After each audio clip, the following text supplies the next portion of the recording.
Okay, here we go. So we have. Okay, yes. So, like I said, Li Jianting, she killed off the Empress Dowager. I just feel like that needs to be said again. The Empress Dowager is finally gone, and it was so easy. Could have been done volumes ago, but only Li Jianting had the nerve to do this. So thank you, Li Jianting, who is now the emperor, because after the killing of the Empress Dowager, of course, they can't delay her conferment anymore. So she is on the throne. Hua Xiangyi has received news that the Empress Dowager is gone, and she was pissed. So, like, all of some books full of, like, I don't know, tax information, important information for Chudu has been burned because apparently Li Jianting promised that she um, wouldn't harm the Empress Dowager. She's pissed about it now, and she's like, either she's incompetent or she's a liar, which, if she promised she wouldn't kill the Empress Dowager, kind of sucky. But I'm all for her killing off the Empress Dowager because the Empress Dowager very much tried to kill her. I'm sorry. I'm not going to let this woman live because she's going to try again, So there's that. We also have Marquis, his name doesn't matter. I think it's Faye, the one who's part of the Faye clan, like Fei Shang, even though he's gone.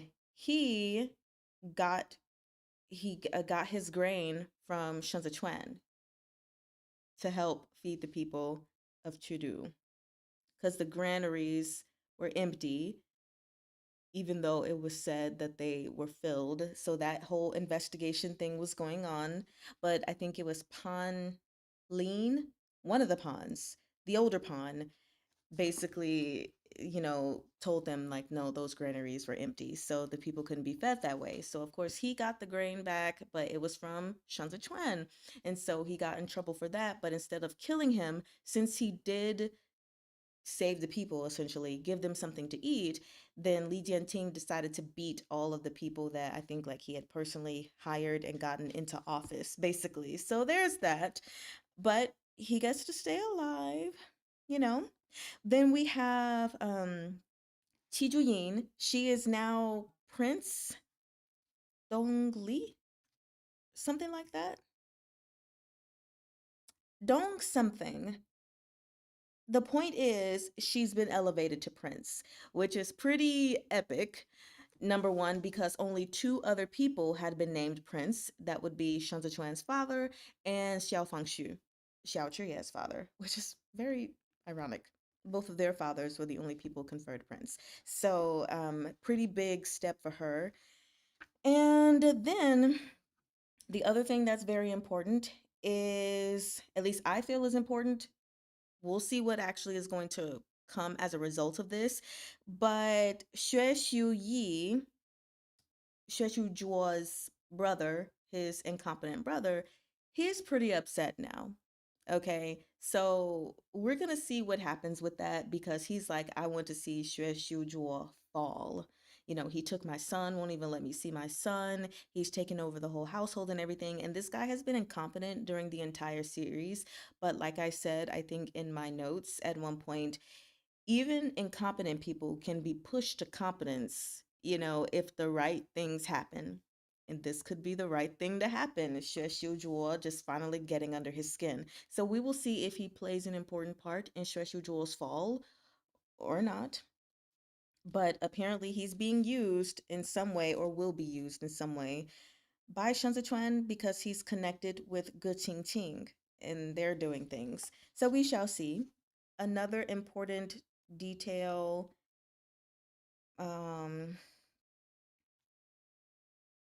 we have Xiao Xun, who is Xiao Chuye's nephew, the only heir basically to Li Bei. He is learning so that he can, I guess, be the heir to all things Li Bei, all things Zhongbo, just all of that. So that's very nice. He's very smart. He's very wise for his age. We love adorable, smart little kids. And let me see. Yes, this is the chapter that I was looking for because this is the one I don't remember details fully for. So Qi Yin knows that Xiao Chuye and Shen Zichuan are still gearing up to fight um, the Biansha horsemen more, but she doesn't want to participate. She thinks there's the potential for Xiao Chuye to be like on an adrenaline rush and possibly making a a decision to keep fighting when really it's time to like sit down and not do any of that anymore. So she's also like, basically she can't afford it. So her right hand man was like, people might say basically that you sold your soul to the devil. Like Chudu gave you a title and now you just like don't want to fight anymore. And she's like, let them talk if that's what they want to say. Point is, this isn't a sure, like none of it was a sure victory, but I'm really, really not sure about this one. So me don't know. I don't want to continue on the fight.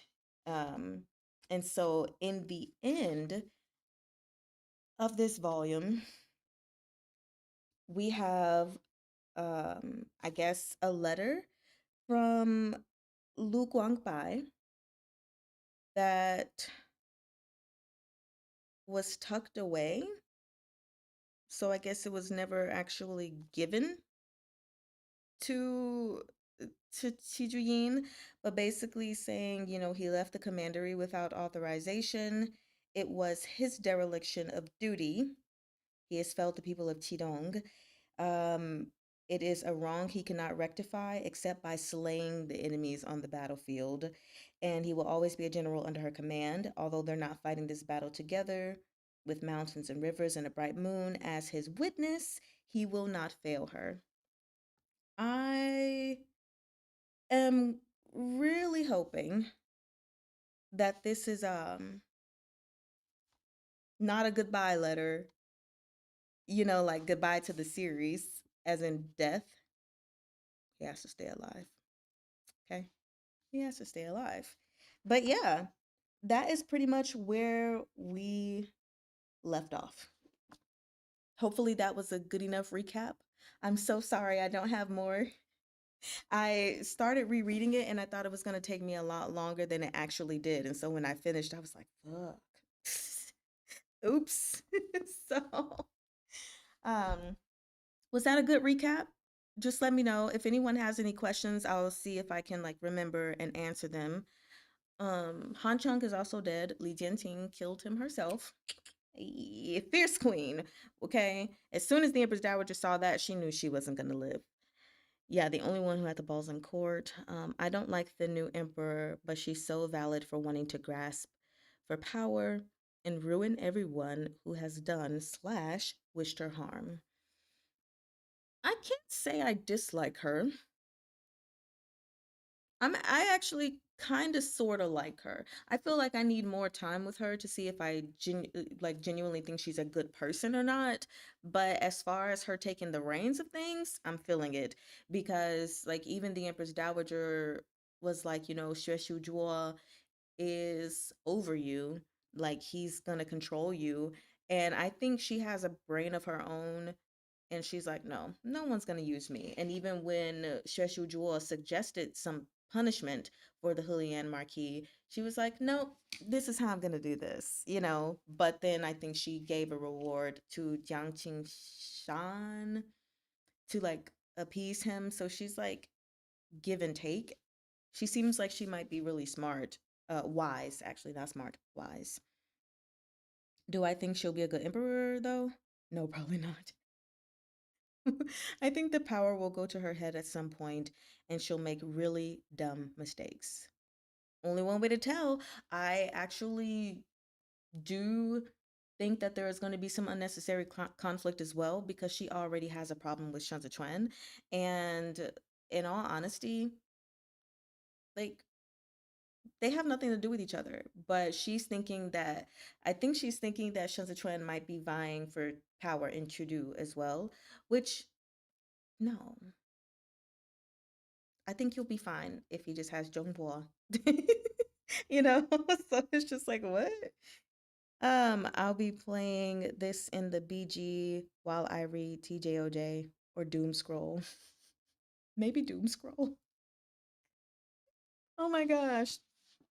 I am going to try to read some more of that today too, just so you know. It's a really slow process, but I'm getting there. Also, if anyone puts anything you want me to see in Discord, please let me know and I'll go check because I may neglect my phone a bit. But we're going to go ahead and get started now because I have stalled for 31 minutes. I think that's a good stall amount of time. So let's go ahead first and look at this cover. It is very, very beautiful. Is an okay character. Fierce, made to be an emperor. Yeah, she's definitely got the fierceness of an emperor, that's for sure. So I'm loving this. I might like look more into it later to see if I can find nuggets. Probably won't go past that. But I love that the overall theme has been kept the same with like a banner behind them. Um, see like just like the banner in the back has been kept the same throughout the entire series, which is really, really cool. It makes it thematic in a way, even though it's still not super thematic. You know, like some books, they have covers, and even if you just see this side without seeing the title, you know this book is a part of a series. I would say overall, when it comes to Seven Seas and the way they publish stories, you can't really tell. You could mix all the books up and you wouldn't be able to rearrange them if the titles weren't there and put them in their series. So yeah, they look absolutely beautiful. I am loving the fact that Shen Zichuan has a braid in his hair. Like, let's go. So now let's go ahead and here I'll show this as well for anyone who doesn't have the book. I think that is beautiful, and the mountains being lined with gold is absolutely amazing. And I had forgotten to plug in my other camera, so that's why I'm showing things like this. Let me see if I can plug it in really quickly so you guys can get a better view. Let me see, is it here? No, it's not here. Okay. Remove. Yes. Add video, new device. Okay. And then I need to flip it the other way so that way you guys can see like the images better. Okay. Here we go. So to get the full view,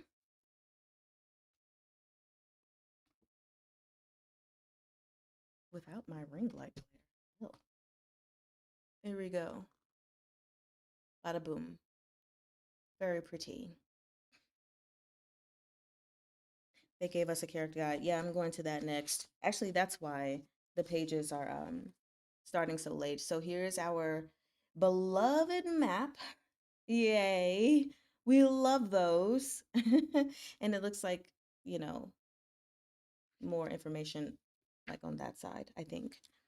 So then we have this beloved character guide. BL is banned here, so it's so hard to have a solid copy. I'm so sorry to hear that. Um, who's that on the bottom right sticker? Hmm? Oh, you mean my laptop? This is not Jiang Chung, Jiang Bro from Salted Fish. And Lin Tingyu is on this side along with the birdies. So we have the character chart, which I'm sure people have probably already looked at it. I, for the sake of just in case anything is spoiled, am not going to say too much. The only thing I'll say is they have this little section here where it's telling you what each thing stands for. So, political, familial, or personal connections, marriage or romantic connections, and then all the color codings are for specific families. You said it's so tiny, so I couldn't see. Yeah, we'll go over this again in the future. I don't want to dig too much into it just in case, like, like anything is given away. So, um, then we have this beautiful picture here, right in the front. Look at that. Oh, I want to get to this. I want to get to this. Look at everyone. Look at them.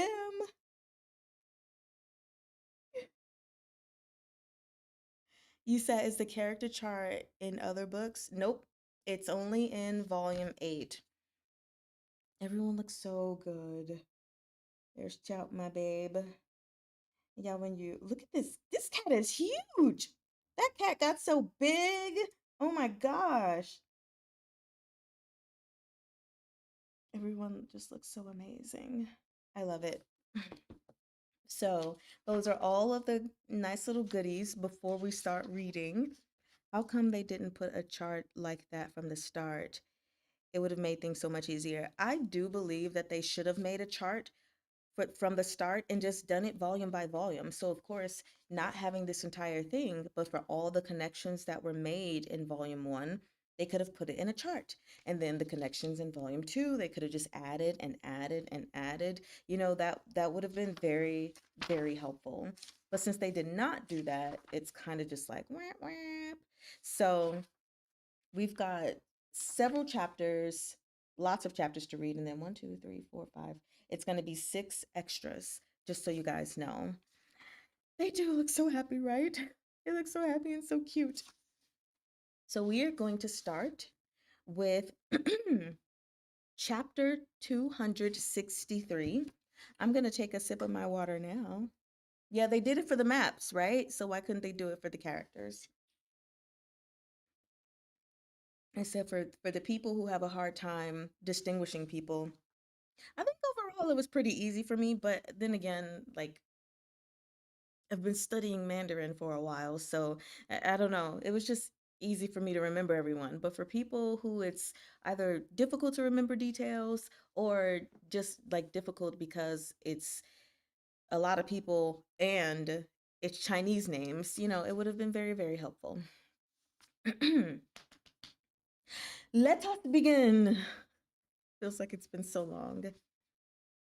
Chapter 263. Lao Hu. Lao Hu as in tiger? We shall see.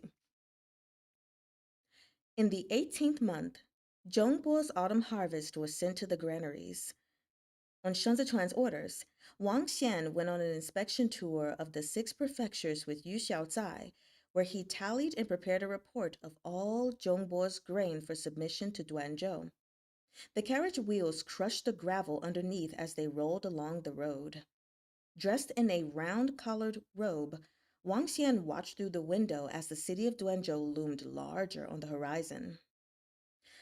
The moat is still under construction, but the city gates have been repaired, Yu Xiaozai said, pointing them to Wang Xian.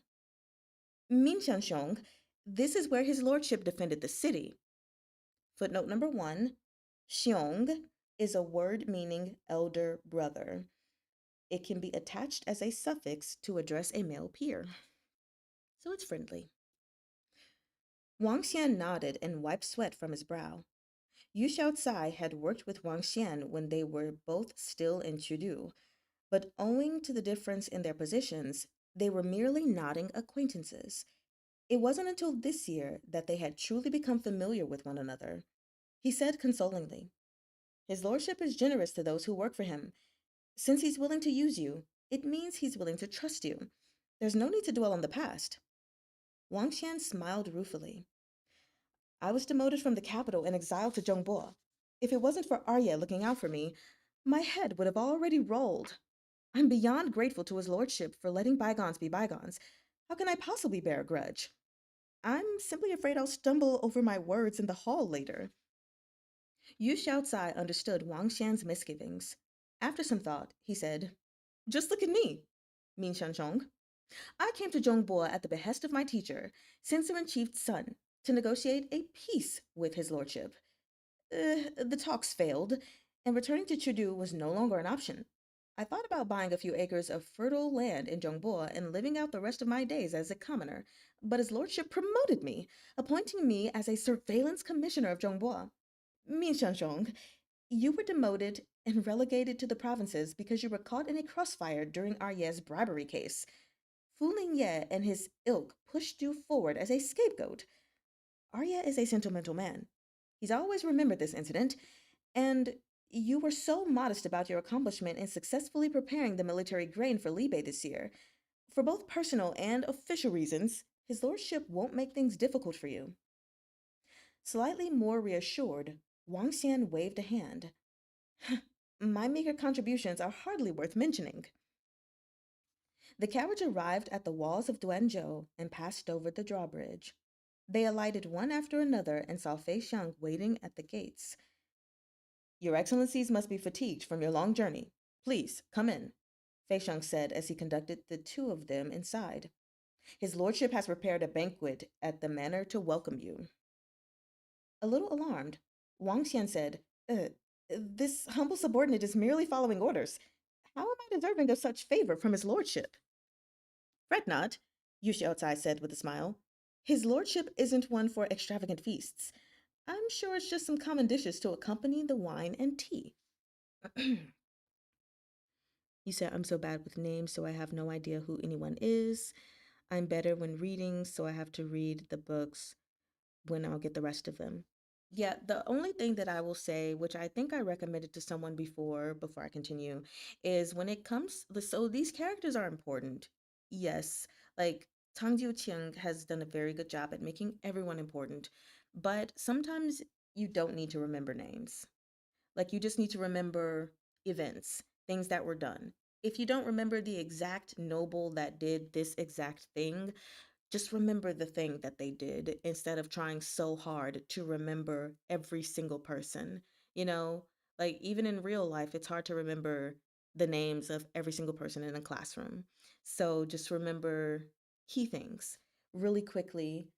Wang Xian, it was already mentioned, but during the case when it was trying to figure out where Xiao Chuye got all his silk from, I think this was in volume two, since they weren't paying the imperial army and giving them, their money, their rations, all that stuff or something. It was they were paid in silk. And the silk was supposed to have been cheap, but it ended up being like the real deal, but it wasn't accounted for like that in the account books. And Wang Xian was one of the people who had worked in that, and he was used as a scapegoat for being the reason why things got mixed up. So he lost his position. Now he's in Zhongbo. And again, this was all before Xiao Chuye and Shou Zuchuan fled Chudu. So I hope that clears up a little bit. Yu Xiaocai, I don't remember what he did. It's okay. He's a person. He was a government official. That's all we need to remember. I live with the faith that if a character is important, the author will tell why they're important. Tang Jiu Qing has done that as well. Like with Jiang Qingshan, when they were reintroduced again, they said everything, basically, gave a nice little recap. So, actually, yeah, like what happened here just now with Wang Xian, it was like briefly mentioned. Hold on.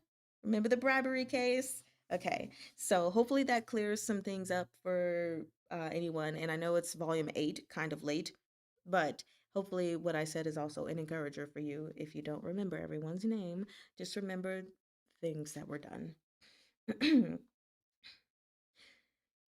Next scene.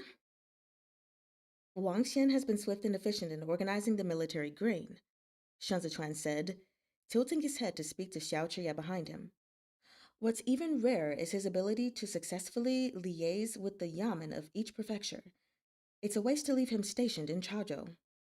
Xiao Chuye was wrapping a bandage around Shen Zichuan's torso. Even back in Chudu, he had no trouble stalling when I asked for the money owed me. Of course, he's in his element dealing with the prefectural yamen. Shen Zichuan sucked in a slight breath as Xiao Chuye pulled the bandage tighter. The tyrant of Chudu is going to snap me at the waist. This waist, Xiao Chuye said, measuring it with a spread hand as he guided Shen Zichuan back to lean on him. It's so slender, it can fit in the palm of one hand. That's why they call it the thinning waist of Shen. Shen Zichuan lay against Xiao Chuye's chest. So envy not, my beloved Xiaolong. In any case, it's all mine, Xiao Chuye said. I'll leave the envy to others. Footnote number 2. Thinning waist of Shen and graying temples of Pan is an idiom to describe a frail young man showing signs of aging before his time. Shen refers to Shen Yue, a renowned minister in the Liang dynasty, while Pan refers to Pan Anzhen, a poet of the Jin dynasty who was seen as the symbol of a handsome man.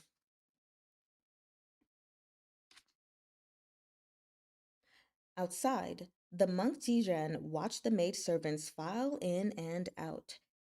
Putting his palms together, he tilted his head and said to Ding Tao, "We have guests." Hearing the question hidden in the little monk's observation, Ding Tao crossed his arms over his chest and answered with full understanding. We won't short you on your we won't short you on your vegetarian feast. His lordship already gave the orders. A delighted smile spread over Jiran's face.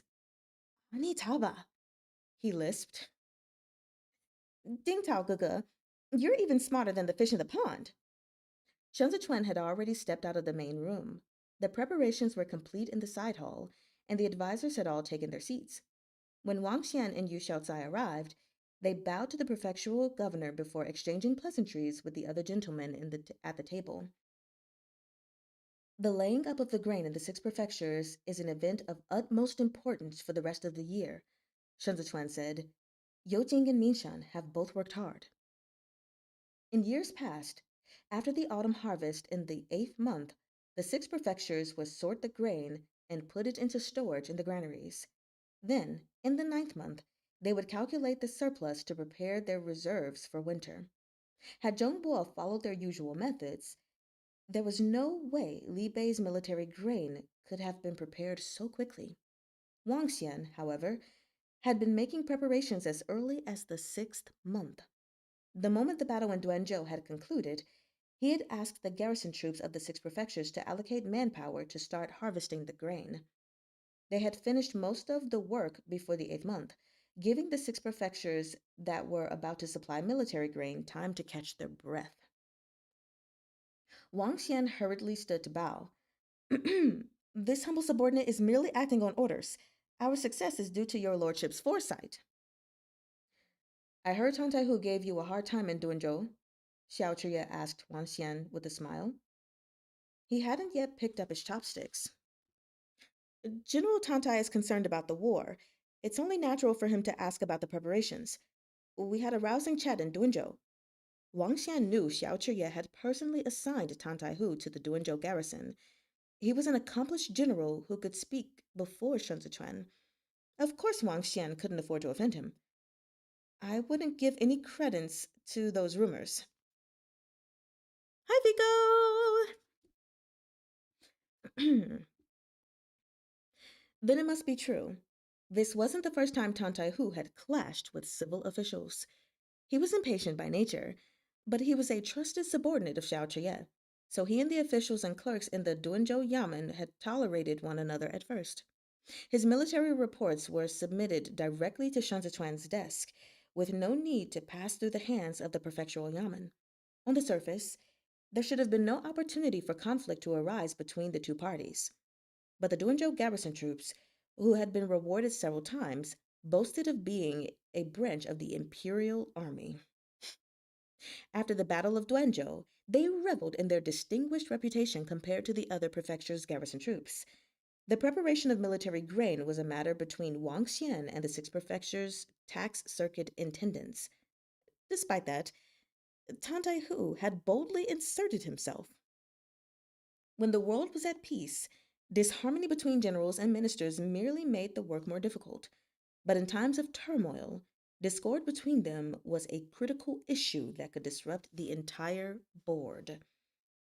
Ever, incite- Ever insightful, Kong Ling stepped forward to smooth things over. General Tatai comes from the Imperial Army and has gone through thick and thin with the men of Li Bei. As soon as Second Master decided to fight the 12 tribes, he discussed the issue of military provisions with me. Your Lordship, General Tantai has deployed troops to come to our aid several times. It's only reasonable that he's more attentive than others when it comes to the matter of military provisions. He turned to smile at Yao and Yu. Yuanzhou and I have been asking about the fortification of the city walls often too, after the fright we got from that siege. The advisor laughed. The advisors laughed, and the atmosphere eased.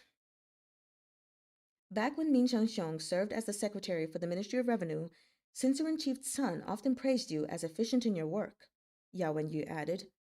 I can see now that he wasn't exaggerating in the least. What Yao Wenyu had said was only partially true. Wang Xian was indeed capable, but his talents were an understated kind. Instead, Hai Liangyi had favored Xueshu Zhuo, who had dealt often with the Ministry of Revenue at the time. Vastly more. In addition, the Ministry of Revenue had always been under the control of the noble clans. Even if the Ministry of Personnel had wanted to promote Wang Xian in consideration for the imperial censor's testimonials, they wouldn't have been able to. Still, his words were well intentioned, designed to accord him the respect he was due.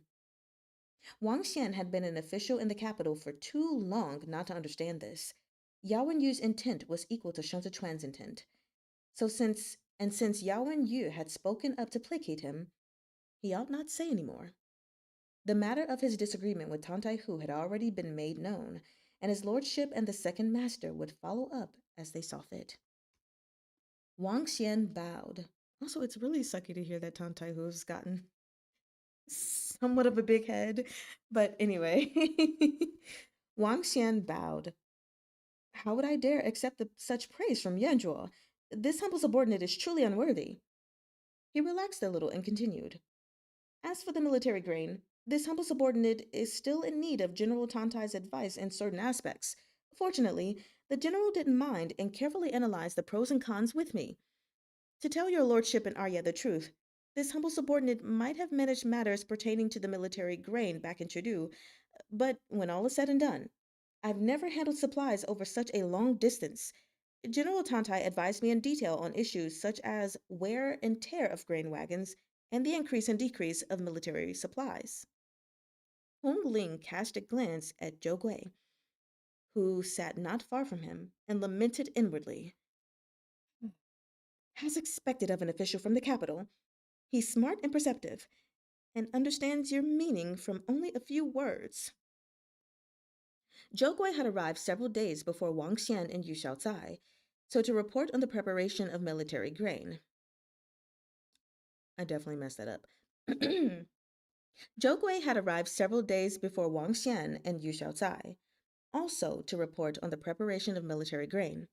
At present, he was listening intently to the conversation.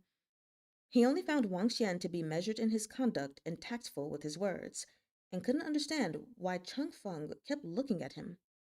They discussed official business for a while longer before Shen Zichuan invited Wang Xian to take a seat and signaled for the banquet to start.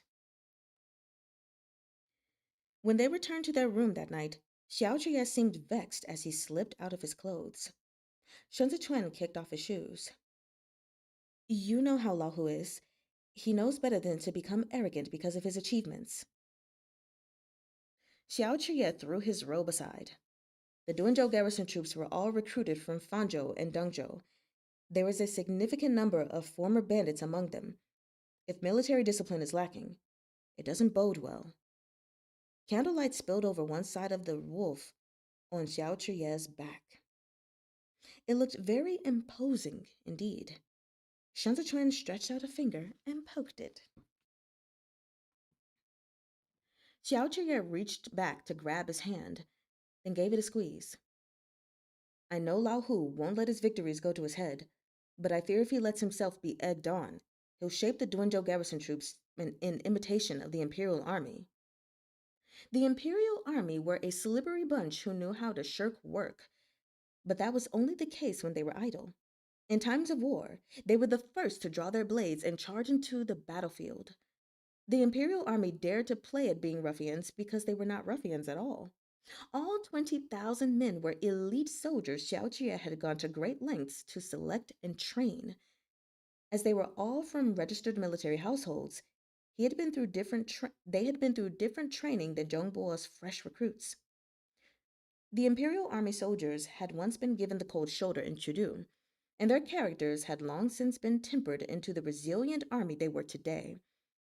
They knew when to let loose and when to moderate themselves, something the Duanzhou garrison troops couldn't hope to emulate anytime soon. Once I head east with the Libe armored cavalry, if Chudu seizes the chance to attack Zhongbo, Xiao Chuye warned, turning back to look at him, you'll only have the Duanzhou garrison troops to rely on. Ying Chang's death in the Battle of Duanzhou had been a heavy blow. The freshly formed Suzhou garrison troops needed a new commander, but finding a suitable candidate took time. The Duanzhou garrison troops had suffered heavy casualties, while the Fanzhou and Dengzhou garrison troops had only been recently established. The only forces that could truly hold their own on the field were the Duanzhou garrison troops and embroidered uniform cavalry, and the embroidered uniform cavalry was still a small group. Tantai alone could die for Duanzhou, and so can Tantai Hu. Shen Zichuan tilted his head up to look at Xiao Chuye. You'll be riding thousands of miles eastward, so don't worry about your rear. I have my ways. We've long considered the A-grade battalions incompetent, but now that Han Cheng is dead, they will have a new commissioner. Xiao Chuye's knit brows betrayed his worry. If Xue Shuzhuo has a good candidate, with the vice grip of the noble clans loosened, the right commander could reform the 8 great battalions. I'll leave 5,000 Imperial Army soldiers with you, Xiao Chuye said. If anything happens, they will protect you with their lives. Days later, Tang Taihu answered his summons and arrived in Duanzhou. The moment he stepped into the manor, he fell to his knees before Xiao Chuye. Master, you are the governor's general now, Xiao Chuye said. Tang Taihu lowered his head and changed his tune. Arya, did that crook tattle on me? He came into the territory to prepare military provisions and insisted on auditing Duanzhou's grain ledgers. Wang Xian accused my Duanzhou garrison troops of squandering public funds in front of everyone in the Yamen. He raised his head in indignation. Arya, among all the garrisons of the 6 prefectures, Duanzhou is the only one that can provide timely assistance. We send reinforcements everywhere to fight the Biansha Baldis, so of course our military expenditure is higher than the others. Why does he need to go on and on about it? The governor is aware of this too. Lordy. Xiao Chuye leaned comfortably in his chair, one arm propped on his knee. He turned his thumb ring and said nothing. Chen Yang, waiting in attendance off to the side, tried to catch Tang Taihu's eyes several times, but Tang Taihu refused to look in his direction. He knew Xiao Chuye's temper, but he himself was fuming. Forcing his voice to remain steady, he continued. If Wang Xian has something to say, he should say it to my face. Why stoop so low as to slander me behind my back? What's the fucking difference between him and those officials shamelessly currying favor in Trudeau? He and I squandered public funds. Bah! He said I squandered public funds. Bah! I haven't even mentioned him wasting grain with Luo Mu and Chazhou. You feel you've been wronged? Xiao Chuye raised his eyes. Upon seeing Xiao Chuye's expression, Tang Taihu couldn't help but feel a lump in his throat. I braved untold dangers with Arya. How can I let them walk all over me like this? Your lordship knows the accounts as well as I do. Yet he doesn't reprimand Wang Xian. I won't submit to that rat. You won't submit to him? Xiao Chuye's voice crackled with frost. And so you had them kick Wang Xian out of the Yamen. Is that your jurisdiction? When I sent you to Duenjo, Lanjo made it clear that the civil administration doesn't outrank you. You don't outrank them either. Tante Hu's chest heaved. That may be, but how can I let him speak like that about us? I'd let down the brothers under my command. I looked through the expenditures of the Duanzhou garrison troops. When you returned with the troops after the siege of Duanzhou, the first thing you did was gather the local gentry to drink and feast. Xiao Chuye's mouth was set in a hard line. The cost for the extravagant banquet was expensed out of Duanzhou's public funds. How very impressive of you, Tantaihu. His lordship handsomely rewarded the Duanzhou garrison troops in Duanzhou, yet you weren't satisfied and just had to reach beyond your means to give the soldiers a feast. If you ask me, you're the one who's let me down. Yin Chang took Fanzhou with ease, yet when the Zizhou garrison troops returned, his lordship hosted a banquet to reward them. But when it came to the Duanzhou garrison troops, we were only rewarded with silver. Tantaihu forced his rising voice back down. Arye, can tales of silver buy the lives of my brothers? It's for his lordship's sake that I. Xiao Chuye jolted to his feet, his shadow enveloping Tantaihu. Arye. Chun Yang dropped to his knees with a thud. He is simple minded. He thought only about the banquet. Squandering prefectural funds is no doubt wrong. Please just punish him. The latitude Shanzi Chuan had given Tantaihu was a gift of kindness, but it didn't mean Tantaihu could hold his kindness hostage to make demands. If he dared take such decisions into his own hands now due to minor discontent, he could just as easily disregard his lordship over a larger matter in the future. He had clashed with the civil officials several times, and Shanzi Chuan had smoothed it over without so much as a word on each occasion out of consideration for Xiao Chuye. Tan Hu knew he had misspoken in his desperation.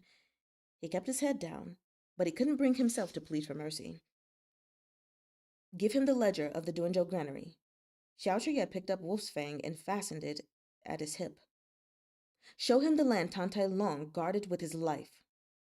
Chen Yang brought out the ledger and presented it to Tantaihu.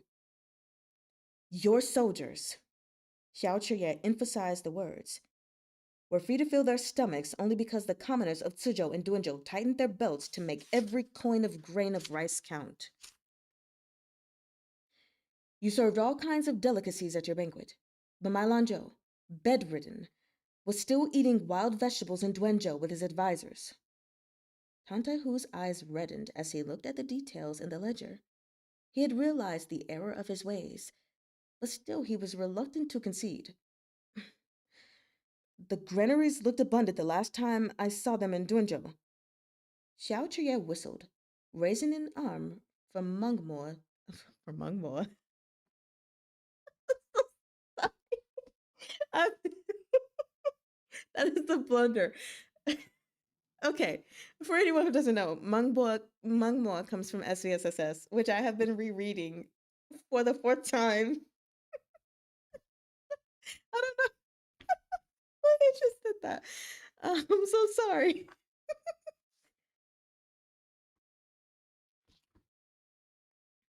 Xiao Chuye whistled, raising an arm from Meng to land, and walked away without looking back. That's the end of the chapter. I can't believe I just. Oh my gosh. Okay. Let's see you guys' comments. Yes, he is super possessive, and I love it. Oh my gosh. You say, OMG, I hope the neighbors are not annoyed at me listening to the book on the balcony. They'll be fine. You're listening to the reading of a book. You're not blasting music, bumping really loud. They'll be fine. What time is it for you? I mean, either way, they'll be fine. You said, oh, bruh, use your brain properly. Yeah, this is kind of crazy. So Tante, who, yeah, he's kind of gotten a big head. He's like, hey, we are the ones who can assist the fastest, when things are going out of control. So we just wanted to have a little feast and eat good. Shanzi Chuan threw a banquet for the others when they got Fanjo really fast, so I threw a banquet, and he's like, all we got was some silver. What are we gonna do with that? Sir, you threw this banquet at the expense of the common people, barely getting anything. Not good. Not good.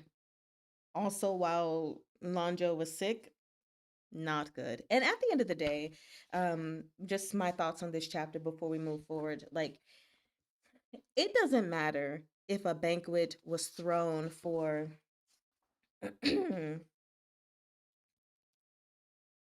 for Yin Chang and when he took Fanzhou. What matters is circumstance. So if we are at a point in life where a feast can be thrown for someone's success, then we throw a feast. But if down the line a success happens, but a feast cannot be afforded, then we don't throw a feast. It's not fun, but we are aware of limitations. We don't throw a feast at the expense of the common people in, what was it, Suzhou, Chajo, wherever they were. Suzhou and Duanzhou. Them trying to make every single grain count? No, that's inappropriate. You take the reward that you can get for now, and maybe in the future you can get a more grand reward when the resources are a bit better. And it's like, so you guys were given a reward, and then you decided, no, let's get a little bit more. Was a feast really that important? Okay. Okay. Anyway, anything else on this chapter? Xiao Tria is going to be leaving soon. Not fun, but he's leaving behind some people to protect his beloved, because Chudu could at any moment decide they want to attack. Again, Han Chang is dead, so someone has to take his place. Depending on who takes his place, how hot-headed they are, how ready to move they are, what Xueshu Zhuo puts in their ear, could potentially cause problems. We're hoping that's not going to be the case. We don't need the Biansha baddies. I like to say baddies instead of baldies. The Biansha baddies and Chudu coming for Zhongbo at the same time. We don't. So please let's not. Dream Demon just dropped. Anything on your mind, Marge? Clearly. Law Pinka. Y'all been zooming through it. I'm on volume 3, so just don't mind me. I was like, Mangbo. The heck? Why did I say that? I don't even know. Oh my gosh. That was funny though. That was very funny. So we're going to hopefully Tantai Hu will get his march together. I'm a little bit upset that even with him knowing, like, hey, the people have been tightening their belts. Lanzhou was sick, eating vegetables with like the advisors were eating vegetables while you were feasting. It sucks to see that he still like doesn't want to concede. And even him being like, I mean, the granaries looked abundant. You can't just look at the granary. You have to look at the granaries in relation to the people, in relation to the amount of food that's needed for each area. Like, you can't just be like, oh, the pantry looks full. Hold on. If we're in a zombie apocalypse, just because the pantry looks full doesn't mean you can go open all the can of beans. Like, how many people do we have here? How many people do we have to feed? Do we have to send food to other people, to help them because we have some kind of a agreement? Okay, whatever. Let me take a little drink before we move to the next chapter. Not sure if a dream demon would make the situation better or worse. Probably worse. Because if anybody starts throwing hands, they're going to be attacking themselves, you know? So, moving to the next chapter. Actually, hold on. I also want to bite. These blueberries are good. I'm very happy because the blueberries had been very disappointing for the past few months, but they're good. They're a little bit almost too sour, but We're in business. Also, my cookie is staring at me. So, any questions about this chapter, or are we good to move on? I'll give you a second to type. I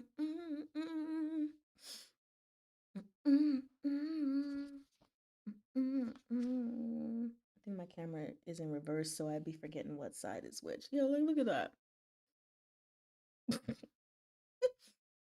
Wrong way.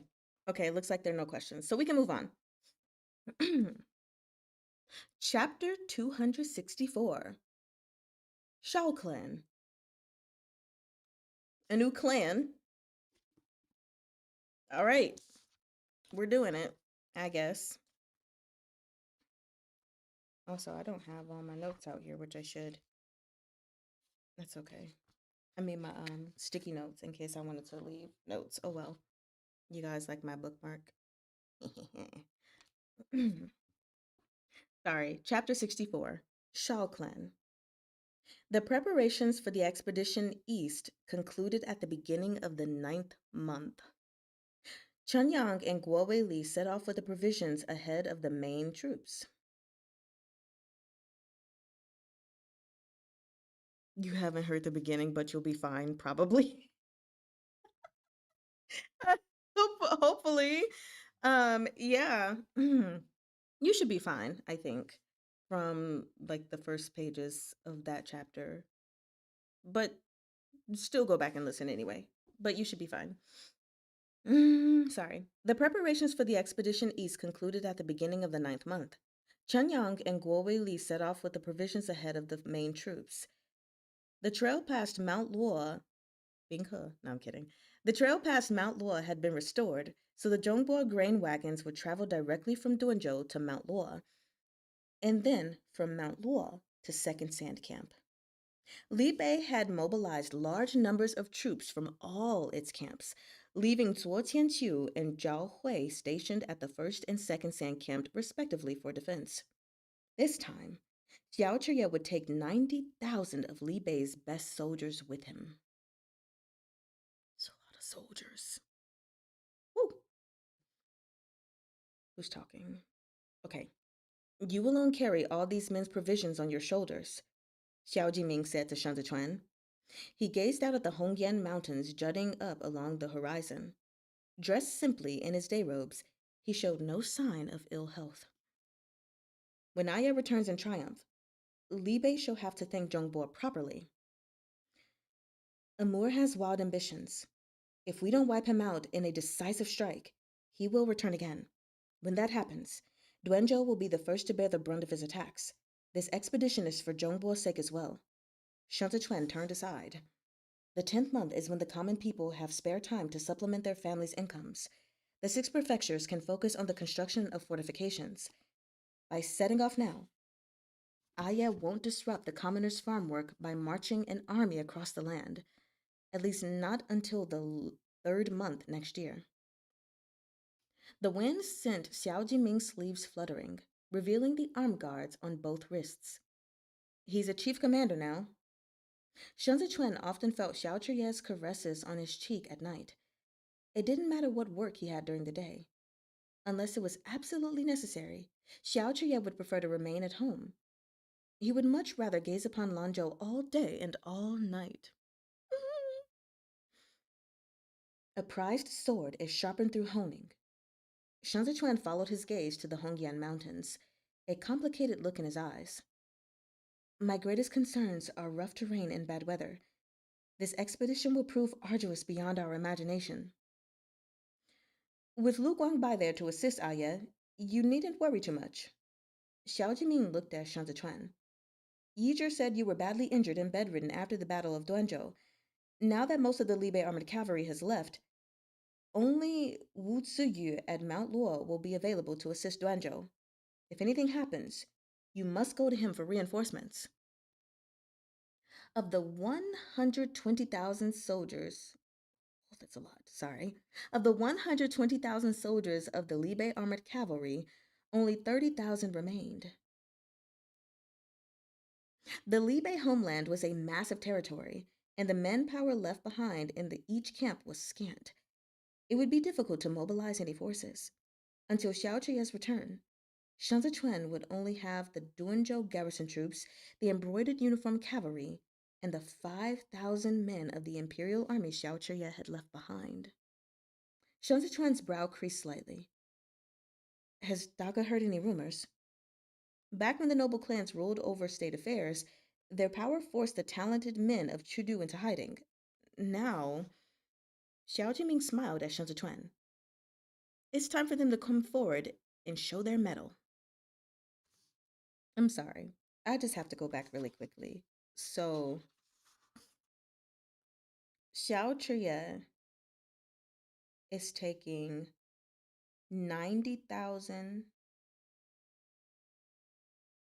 troops with him, and that leaves 30,000 left to spread throughout. Man, I'm gonna make you drum. Very, very nice. You're glad you're not the only one with SVSS that's in the brain. Let's go. Leo, Leo, Leo. Okay, so that's kind of scary actually, but okay. It's all gonna work out, right? Right. Xiao Tianya tipped the candle, dripping the wax into the base of the candle holder in the shape of a rabbit. From time to time, he cast a glance into the inner chamber, where Gao Zhongxiong was still sitting. Of late, Yao Wenyu's brush scarcely left his hand. He wrote feverishly, spending less and less time sleeping. On several occasions, Xiao Tianya had entered at daybreak to find Yao Wenyu still bent over his desk. The tabletop was a mess of loose pages, while the bookshelf nearby grew increasingly packed.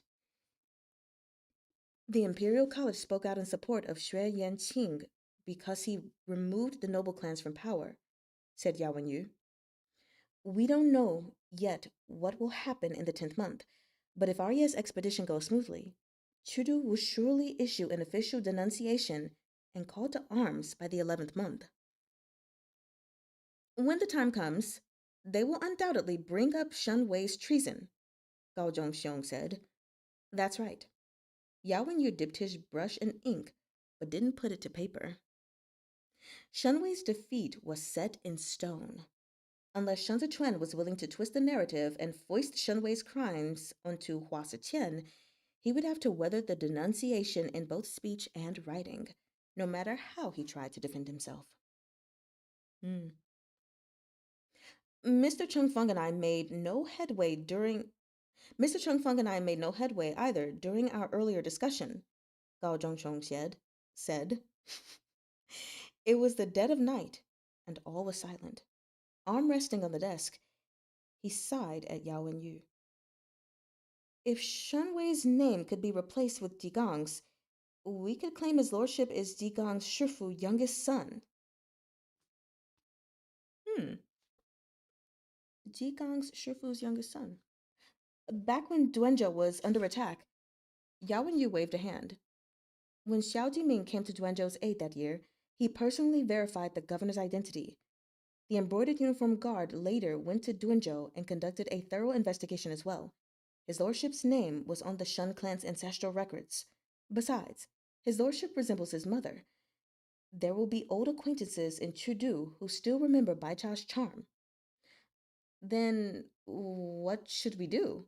Gao Zhongxiong asked. When the denunciation comes out and stirs up public sentiment, we'll be off to a bad start.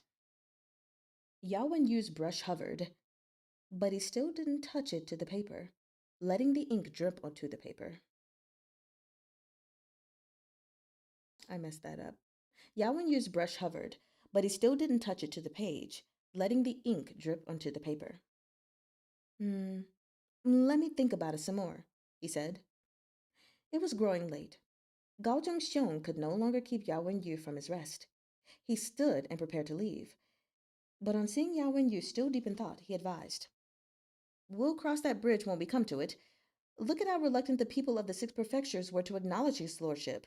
But they're completely won over now, aren't they? It's not impossible. That's because his lordship held off a siege at the city gates and was willing to suffer hardship alongside the people. At last, Yao and Yu set down the brush. It's late. You should get back. We can continue tomorrow. Gao Zhongxiong bowed and took his leave. The beaded curtain swayed. The candle in Xiao Tenya's hand was about to burn out.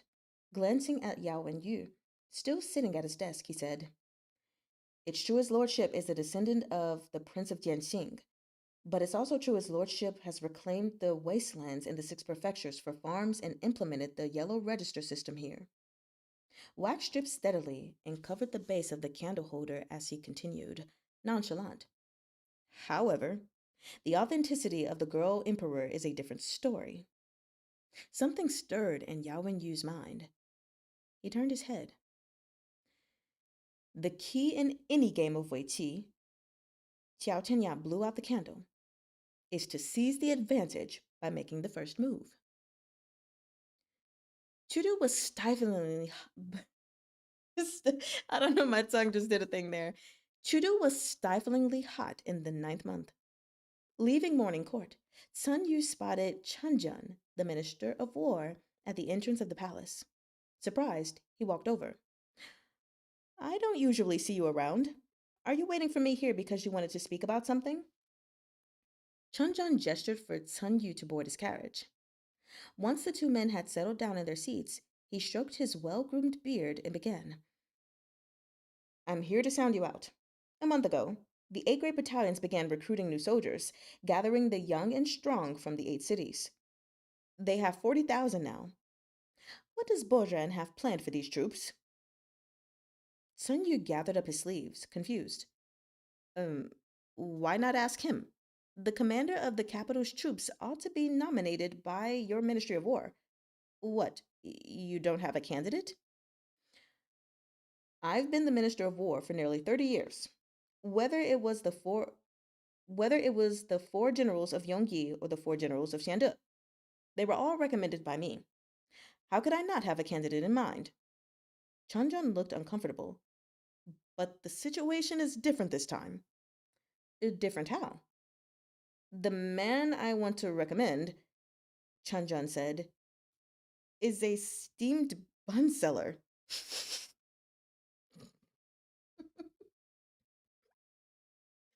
Okay. Tang Yu's mouth dropped open in surprise in a rare moment of discomposure. I need elaboration.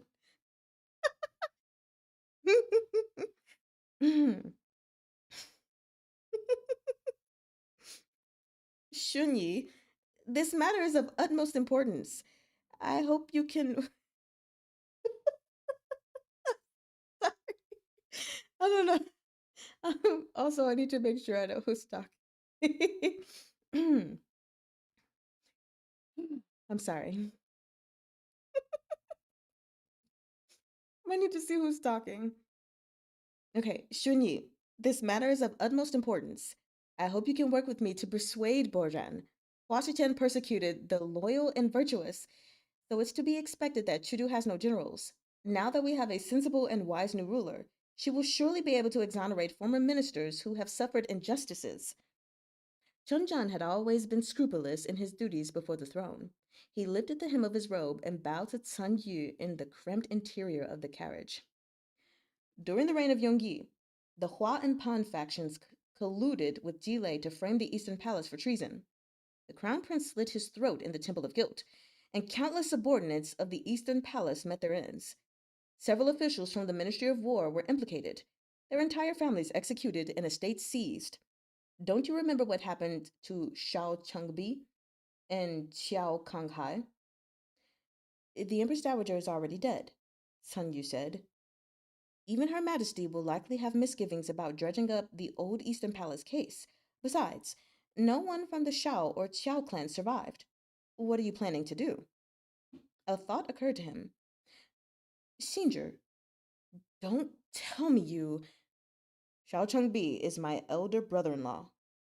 Chunjun set his palms on his knees. When he looked up, his eyes were dark. When the court seized his estates, I bribed a prison guard at the Ministry of Justice and hid him right here in Chudu. The color drained from Sun Yu's face. He endured humiliation and scrabbled to survive for 27 years, all for this day.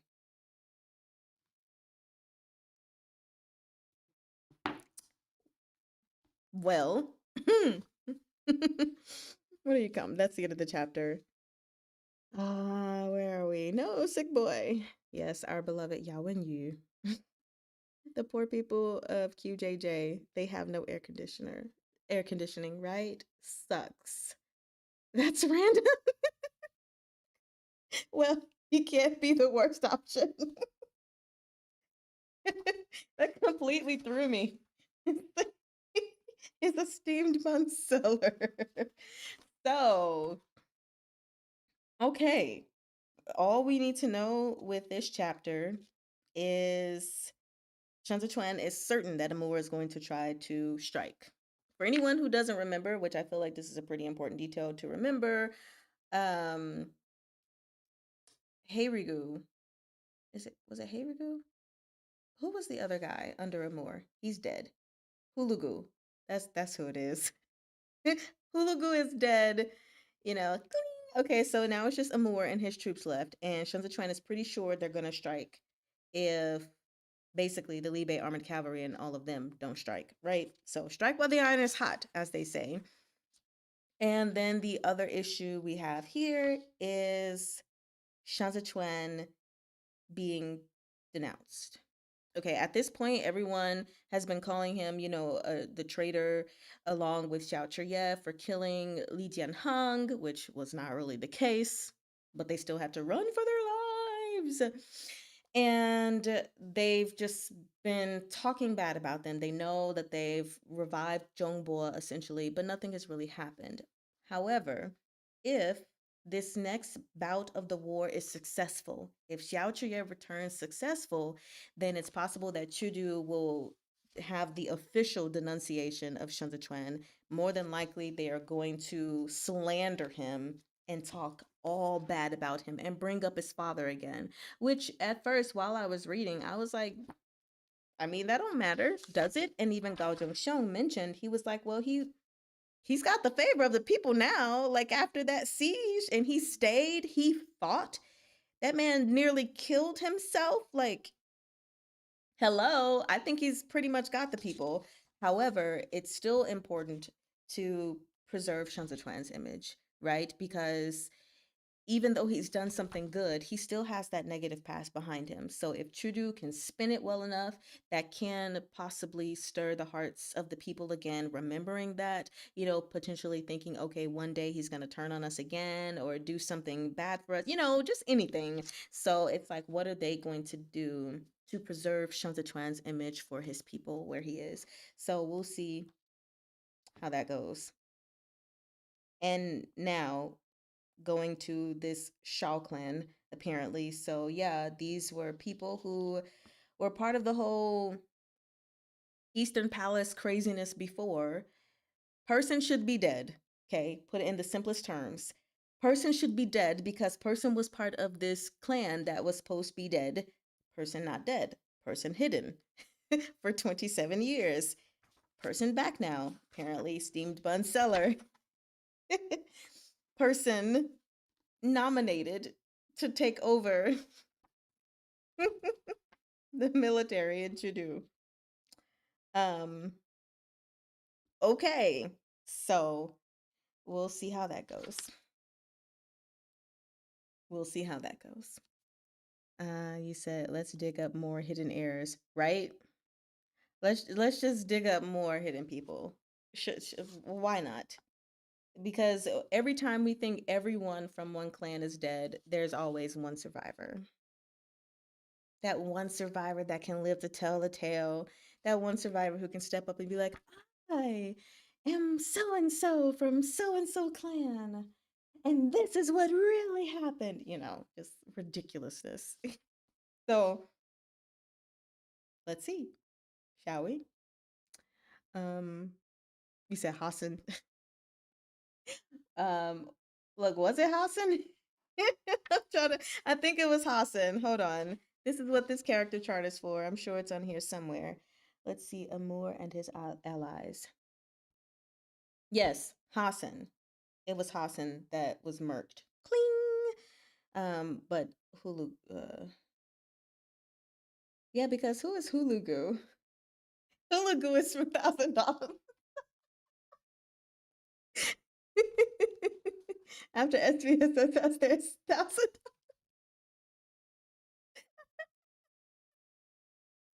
Please don't mind me in the name mix-up. Hey, the point is, I said Amour's right hand man, right? Name might not have been right. Okay, because there's like Hulugu, Thousand Autumns. Then we have a Hulu in the Biansha with the Biansha baddies. So like Hulu, Hulugu, Harry whatever. Who cares? So let's move on to the next chapter after I take a sip of water.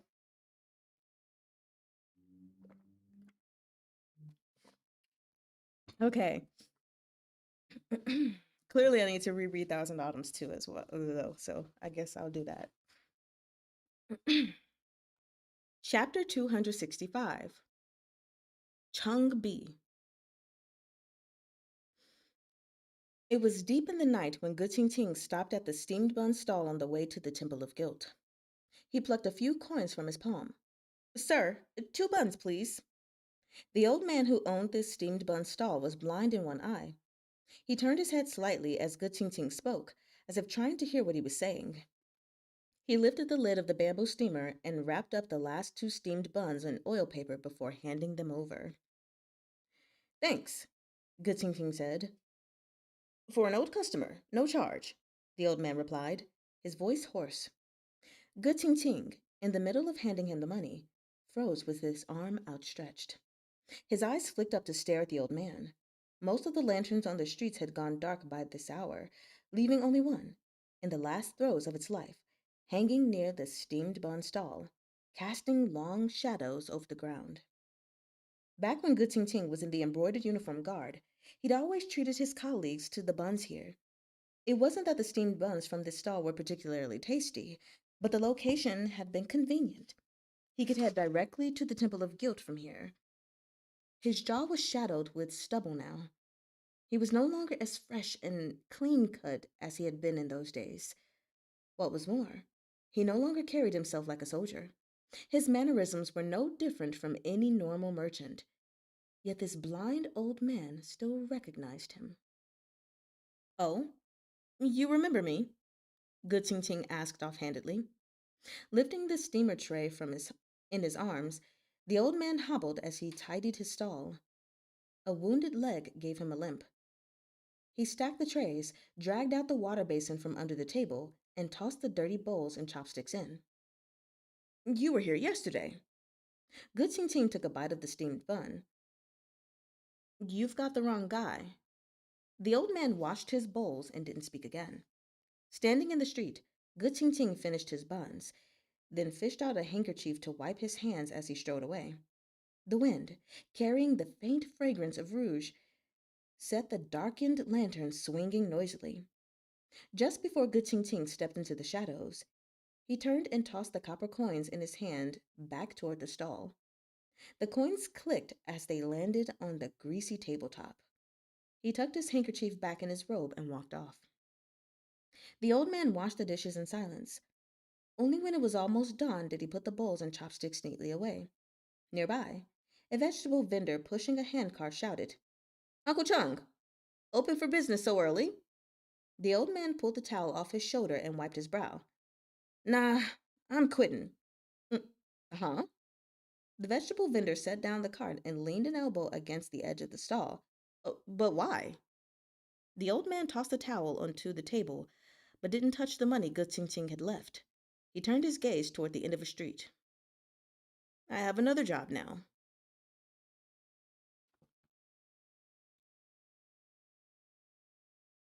You are right, Rubies. Do I miss Yanni? Maybe.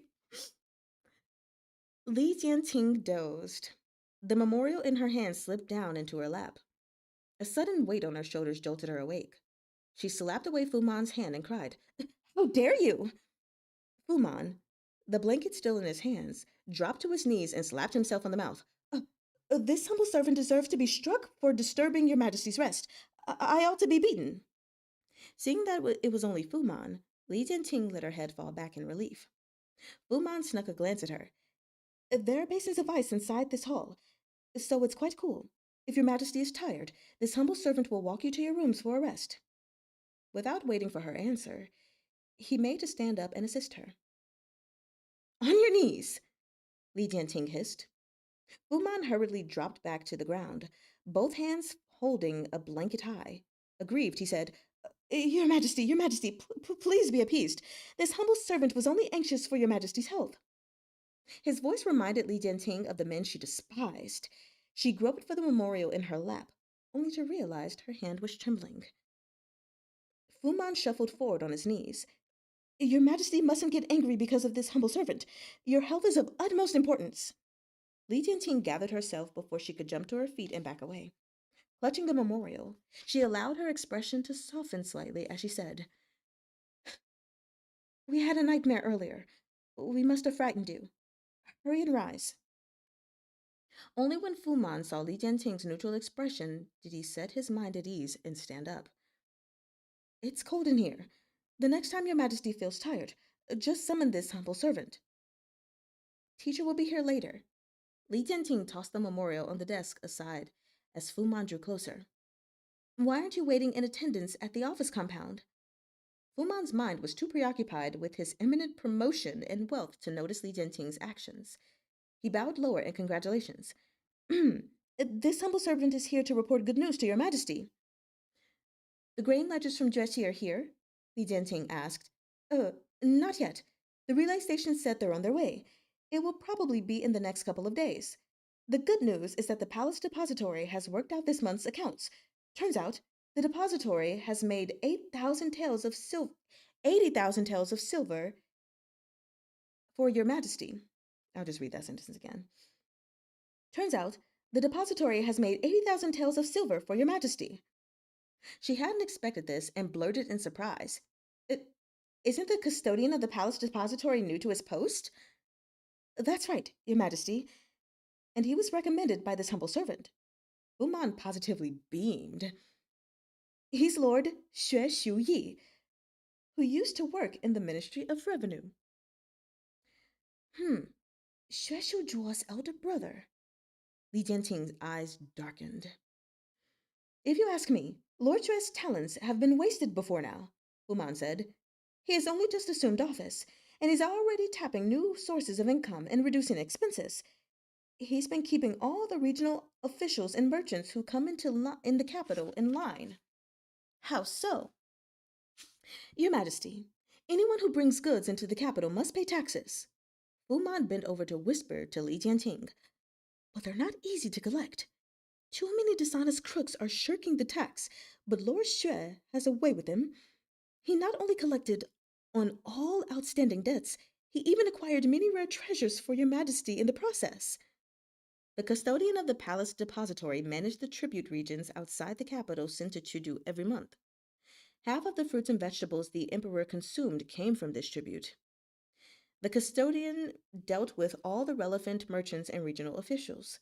The tax Ge Tingting paid when he entered the capital had also gone into this pot.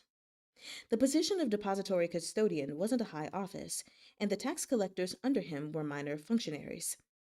Their work brought them into close dealings with the eunuchs, and over time, the eunuchs had come to have the final say over the palace depository. That much?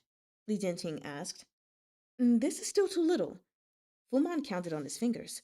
Leaving the merchants from the 8 cities aside for the time being, Your Majesty, the travel merchants from the 13 cities of Jieshi and Huzhou are practically swimming in silver. Now that the rebels are running amok, those profiteers are doing business in Zhongbo, where they care nothing for virtue and etiquette. They eat better and wear richer clothes than the officials from the capital. These people are willing to spend money on themselves, but they begrudge the imperial court their due. What they've needed is someone to teach them a proper lesson, put them in their place. Is Xue Pingjing truly so capable? Li Jianting feigned ignorance. No one's mentioned him before. That's because he wasn't put to appropriate use in the past, Fuman said, playing up to her. It's all thanks to your majesty's discerning eye for talent. Spotting Feng Quan passing by outside the window, Li Jianqing knew Kong Qiu had arrived. She lowered her voice and said to Fuman, You've done well with this matter. We shall meet him some other day. Fuman radiated glee as he retreated, still holding the blanket. When he stepped out, he bowed to Kong Qiu, but merely granted Feng Quan a slight nod. Outside, Feng Quan announced, Your Majesty, the Grand Secretary is here. Here you drink. I don't like Fuman. Jigong was napping on the rattan chair in the courtyard while Xiao Xun and Jizhen leaned over the arms, stealthily drawing a mustache on his face with an ink-laden brush. Honey Taba, Jizhen whispered. A big tiger. Grandpa is mighty, and the tiger is the mightiest. Xiao Xun made the mustache curl at the Xiao Xun made the mustache curl up at the corners. Feeling his nose itch, Jigong let out an earth-shattering sneeze, and the two children disappeared behind the rattan chair. Rather than wipe his face, Jigong lifted Xiao Xun by the scruff and feigned anger as he pinched his real mustache. You disrupted my sweet dream. See how I deal with you two. See how I deal with the two of you. Xiao Xun thought Jigong was going to strike him and threw his arms over his head. Instead, Jigong hoisted himself up and nuzzled his face against Xiao Xun's cheek. His mustache was like a soaked brush, smearing ink all over Xiao Xun's face.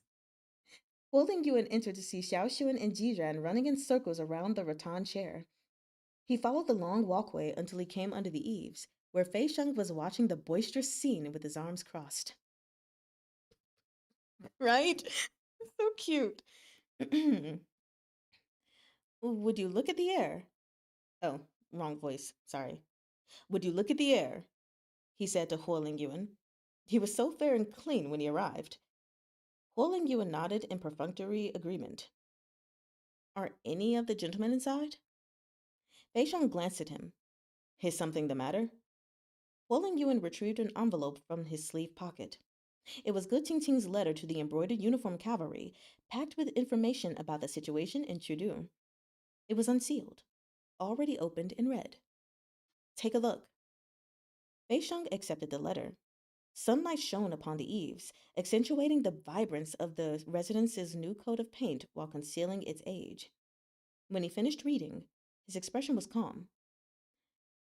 Have you shown it to Qiao Tianya?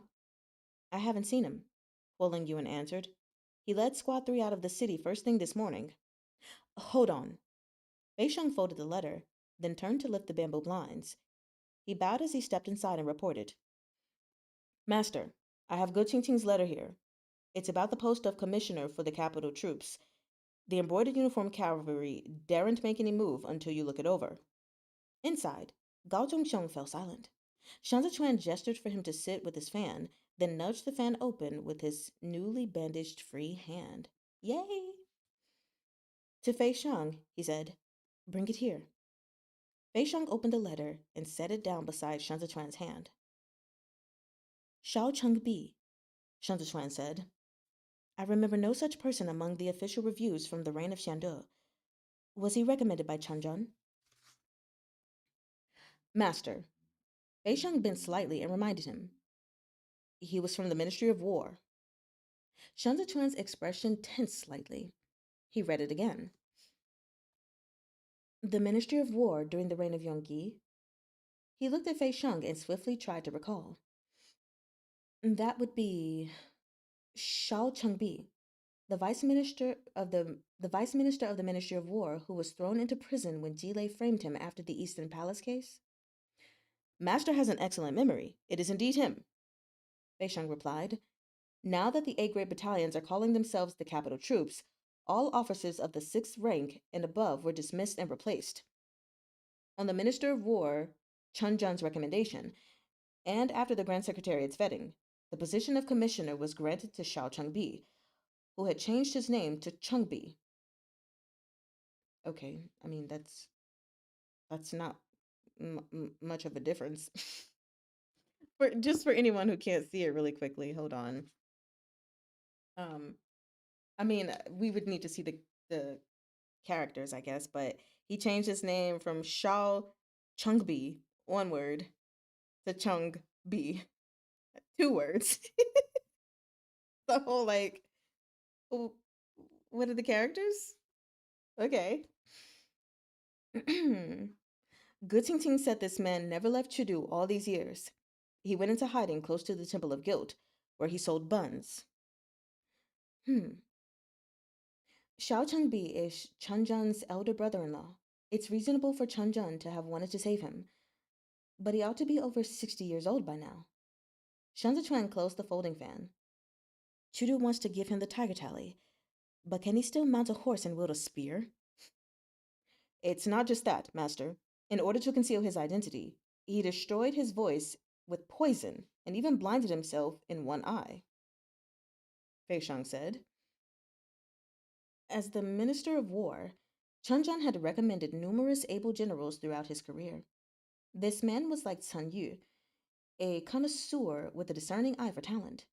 However, Chudu was at a critical juncture. Did Chunjan hand the position of commissioner to the aged Xiao Chengbi solely because Chudu had no better general to choose from? Or because Xiao Chengbi was actually up to the task? Zhou Gui looked at Shan Zichuan. In promoting a former minister from a previous reign, it appears the emperor means to redress the injustice suffered by the Eastern Palace during the reign of Yongyi. It's not as easy as it sounds, Kong Ling said. The threat within the 8 cities have yet to be fully eradicated. Yao Wenyu agreed. If the emperor were to overturn the verdict regarding the late crown prince now, she would have to first apprehend all the remaining members of the noble clans. He covered his teacup with the lid. She has just barely found her footing. This is a risk she cannot afford to take. Li Tianting had already made an example out of one as a warning to the others. She had used the flogging punishment to frighten the Hulian Marquis so badly that he had taken to his bed, and the other clans suddenly began to make up their arrears in field taxes on their own initiative. With that, Chudu had finally gotten a breather and could now spare time and energy to rebuild the capital troops. Overturning the Crown Prince's old case now would only be detrimental to the stability the new emperor was building. The old case of the Eastern Palace implicates countless officials. To overturn the verdict, it would require time and due process, Yao Wenyu continued. It can't be rushed. His comment was also a tactful reminder to Shan Zichuan. They couldn't afford to rush either. The old case of the Eastern Palace was even thornier than that of Shun Wei's defeat. The Shao clan has been hiding for a long time, Shan Zichuan said. We'll have to ask Xiao Tianya about it. Xiao Tianya didn't return until later that night. He removed his armor in the side hall before entering to find Shan Zichuan in the main room. After reading Gu Tingting's letter, he said, If it's really Uncle Shao, we'll have to move more soldiers to the Bei Yuan training grounds. The Shao clan served the Ministry of War, and Shao Chengbi was its vice minister. He's not only familiar with the deployment details of all the regions outside the capital, he even has a topographical map of Zhongbo. That's not good. Shen Zichuan brushed aside the tea foam with the lid. Zhe'an just left, so Chudu won't dare to mobilize troops just yet, but we must return to Suzhou before the 10th month. If Yin Tang were still alive, Shen Zichuan could remain firmly in place in Duanzhou. But without the old general, Shen Zichuan had to be in Suzhou to coordinate the movement of Suzhou's and Duanzhou's garrison troops. That's right. Xiao Tianya casually folded the letter into a paper crane. The Shao clan was already considered a family of generals as far back as the days of the three Yao. The Ministry of War is not like the other 5 ministries. Back then, Uncle Shao was promoted into his position by the Grand Mentor himself. He has real talent. The so called three Yao referred to the 3 ministries of. The so called Three Yao referred to the three ministers of importance in the Grand Secretariat during the reign of Yongan Emperor, all of whom had come from the Yao clan of Jin Cheng. Of them, Yao Wenyu's paternal grandfather had been the most influential member. It had been the Yao clan's golden era, but it had also ushered in the beginning of the Yao clan's decisive retreat. For the sake of self preservation, my father switched his allegiance to the Hua clan after the Grand Mentor was imprisoned. Uncle Shao broke off all ties with my father. Xiao Tianya held the paper crane to the candle and let it burn to ash. When I was exiled from Chudu, I heard he had already been beheaded. If Xiao Changbi was promoted by the Grand Mentor, he must have called the Grand Mentor teacher, Fei Shang said. Master is the Grand Mentor's pupil. Looking at it this way, we're related to him too.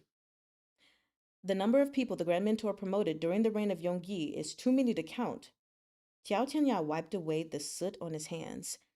Though Uncle Shao was one of them, he had no close ties to the Eastern Palace or the Grand Mentor. Besides, it was the Li clan who slapped a criminal charge on the Shao clan. The Li clan should be the one to redress the injustice they suffered. But didn't Yuanzhuo say the emperor couldn't afford to take the risk? Zhou Gui wondered aloud. She is indeed ill equipped to do so at this moment. The tea in Yao Wenyu's cup had gone cold. But once Xiao Changbi defends the external threat that is Zhongbo, she'll be able to focus on removing the internal threat posed by the noble clans. Xiao Chuye's eastward advance left Li Bei empty and Zhongbo with no reinforcements to come to their aid. If Chudu didn't attack now, then when? If it comes down to it, don't we still have Tantaihu? Zhou Gui said. Lao Hu is impatient and rash. He needs supervision. Shan Zichuan took a moment to muster his energy.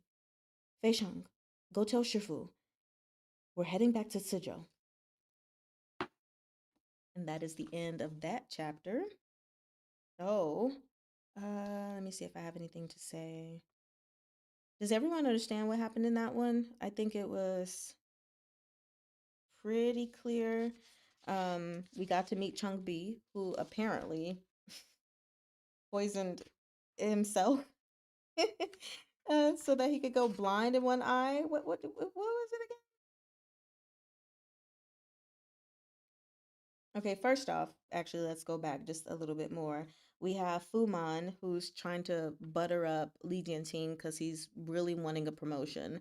He wants to replace Feng Quan as her most trusted eunuch, and then he wants to be promoted to what position? I don't remember, but he wants to be like Pan Zhugui, essentially. And so he's talking about Xue Shu Yi, who has basically got her lots of silver. Got her lots of taels of silver, and people are paying their taxes. Yeah, pretty much. And so she's just kind of pretending like she doesn't know. Oh, who's this person? Oh, is he really so talented? Oh my gosh, I did not know he could do this. Like, whoa, all of this stuff is crazy. Then when we move forward, um,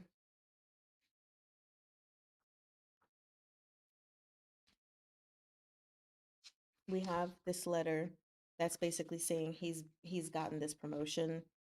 Shao Changbi is now going to be the new commander over the 8 Great Battalions, or the capital troops, if you will. So, Li Jianting, I try to make sure I don't call her Li Jianfeng. He's long gone. But Li Jianting is wanting to reopen up the old case of everything that happened with the Eastern Palace and the crown prince who killed himself, who was said to have committed some kind of treason or betrayal, but really actually didn't. She wants to redress this issue, but that would require her to go against the nobles in some kind of way. Can't afford to do that. So the best thing to do is get a commander for the capital troops so that they can go and destroy Zhongbo. At least that's what they want to do, and then come back and officially can redress those grievances. So that's their plan. We'll see. if this old man can do it.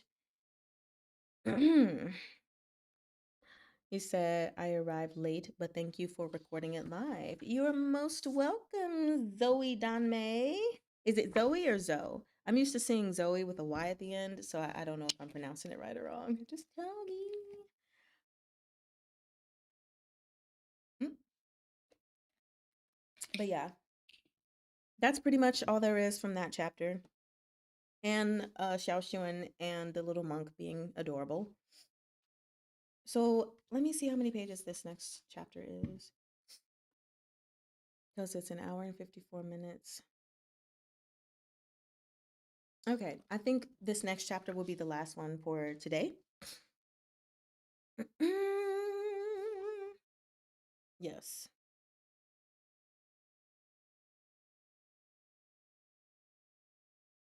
Alrighty. So, moving forward, chapter 266, Jing, or Jing, depending on where you are in China.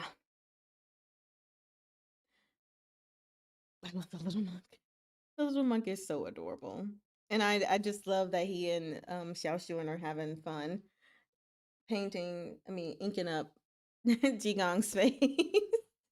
And I also love that when Jigong woke up, he was like, let me get it all over you too. Instead of being like a grumpy old man and being like, how dare you disrespect me like this? Anyway, once more, sorry. Chapter 266, Jing. Tan Hu stood with his hand on the hilt of his blade and listened as the messenger finished his report. He nodded and turned to duck back into the military tent. A few Duanzhou garrison soldiers, all of them Tan Hu's trusted subordinates, were sharing a pipe inside. It's orders from his lordship. One of them, a young man with brittle, yellowing hair, guessed. But why do you look unhappy, sir? Stop smoking that damn pipe. It's fouling up the air. Tan Hu removed his blade from his belt. His lordship wants me to transfer troops to the Beiyuan training grounds. Oh, that's the other thing, I'm sorry, that I forgot to say about the previous chapter. Clearly, this Changbi person is formidable because Qiao Tianya was like, yeah, we're going to need to transfer to some people to the training grounds, which means they need to train, which means they need to get their act together because clearly this man will be knowing what he's doing. Okay. At the sight of Tantai Hu's dour expression, the soldiers quickly snuffed out the pipe. The young man who had spoken up was called Liu Kong, and he had been recruited from Fanzhou. He had a way with words that had gotten him into Tantai Hu's good graces, and these days he was often found at his side. Liu Kong lifted the tent flap to disperse the smell and edged over to Tantai Hu's side. With a grin, he said, his lordship's willingness to use the generals means that he didn't take Wang Xian's accusations to heart. He still trusts you. Of course his lordship trusts me. Tantai Hu's blade clanged as he set it on the table. So why is the general still angry? His lordship is sending Yu Shaocai here to supervise the army.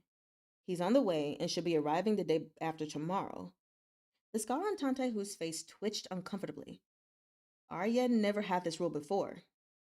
Sir, you are Arya's trusted aide. Liu Kong schooled his face to seriousness. It's not the same with his lordship. Tantai Hu's expression turned even more grave. After receiving his reprimand from Xiao Zhiya and Duanzhou, he had proceeded to beg Shen Zichuan's forgiveness, then paid back the Yamen's public funds upon his return to Duanzhou. If there was no war at the start of next year, he'd committed his soldiers to help Duanzhou's Yamen with farm work. None of this was insurmountable, but the incident weighed on his heart. He'd been constantly worried Shen Zichuan would toss him aside over this and never put him to use again. Now, though Shen Zichuan continued to entrust Duanzhou's troops to him, it was only under the oversight of a military inspector. General, Liu Kong said, lowering his voice, his lordship is skilled in the art of checks and balances. That's the art of the sovereign. Lord Yu has been named surveillance commissioner of the six prefectures. When he's here, he outranks you. Bear with it, sir. When Arya returns, there will be a chance for you to plead your case. But Tantai Hu was increasingly uneasy. Arya is wholeheartedly devoted to his lordship these days. He won't listen to me. If I complain, I might just end up adding fuel to the fire. You forget, sir. Liu Kong laid it out for Tantai Hu. His lordship wants you at the Beiyuan training grounds because he wants you to guard Suzhou. The general is brave and valiant, so you're sure to emerge victorious. When you win the battle, Arya will be pleased. Bring it up again then, and he'll agree to remove the military inspector. Still unsure, Tantai Hu said, Arya probably won't be back until next year. Isn't that just perfect? The safety of all six prefectures lies in the general's hands. What a great accomplishment this will be. Liu Kong saw Tantai Hu's brow unknot slightly and continued. Besides, what's there to fear from Yu Xiaocai? He's an official from the capital and a pupil of Cun Yu from the Chief Surveillance Bureau. Who knows if his loyalty to his lordship is genuine? Sir, I know you're not one to measure the heart of a gentleman with the ruler of a petty man, but with the war at hand, we can't help but be on our guard. Yo Jung. Tantai Hu was momentarily tongue-tied. That was right. Yu Xiaocai was Sun Yu's pupil. Instead of returning to the capital to continue serving as an official, he had remained in Zhongboa. His lordship put utmost trust in him. But what if he was a true spy? Wouldn't his lordship be in danger? You're right. I'm not liking I'm not liking this. Tantehu glanced down at the blade on the table. Arya entrusted the six prefectures to me. So I have to ensure the safety of his lordship and Suzhou. Victory is the only acceptable outcome. When the time comes, if there's anything off about Yojung, it would be my responsibility to deal with him. Liu Kong lit the pipe for Tantai Hu and passed it over. I'll keep an eye on him for you, sir. Head pillowed on his arm, Xiao lay on the barren sand and listened to the Chashu River lapping at its banks. Silently, he counted the stars above him. He finished counting them once. It was Shenlanzhou. He counted them again. Still, Shenlanzhou. Lu Guangbai added more wood to the campfire and glanced to his left, where all was quiet. Did you bring warriors from the Huiyan tribe to negotiate with the Moor six tribes? There's no negotiating with the Moor. Xiao Jia cast a glance at Lu Guangbai. Arya is invincible now. If he wants to negotiate, he can come to me. You haven't grown any taller, Lu Guangbai said. Yet your ego's certainly inflated. Grow any taller, and my head'll be brushing the sky. Xiao Jia heaved a sigh. I'm tall enough. The scouts said the Liaoying tribe stationed near Gadal has withdrawn. Lu Guangbai picked up. Hold on. I'm gonna pause because if I make too many mistakes in like one sitting, I'm like, okay, hold on, recalibrate my brain. So let me. Boop, boop, boop, boop, boop, boop, boop. Okay. I'm gonna take a cookie break.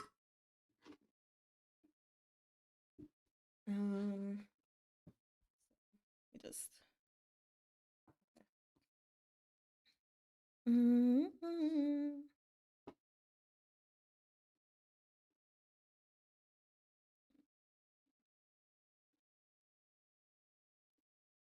Sorry.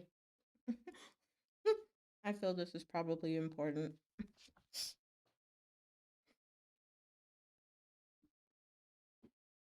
This cookie's really good.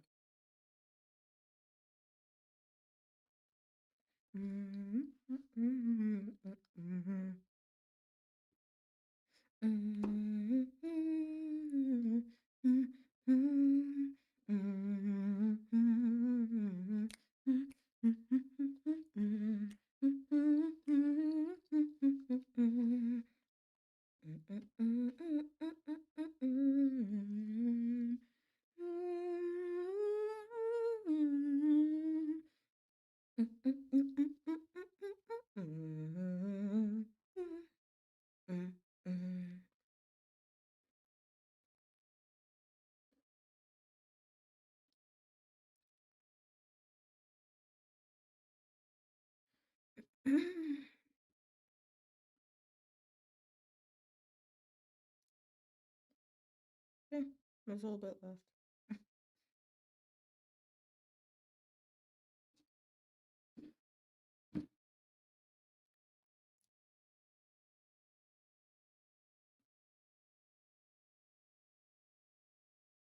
Okay, very good.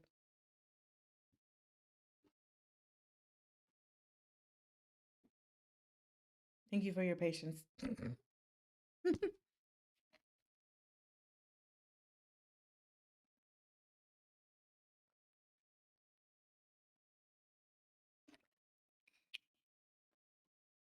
Probably should drink water.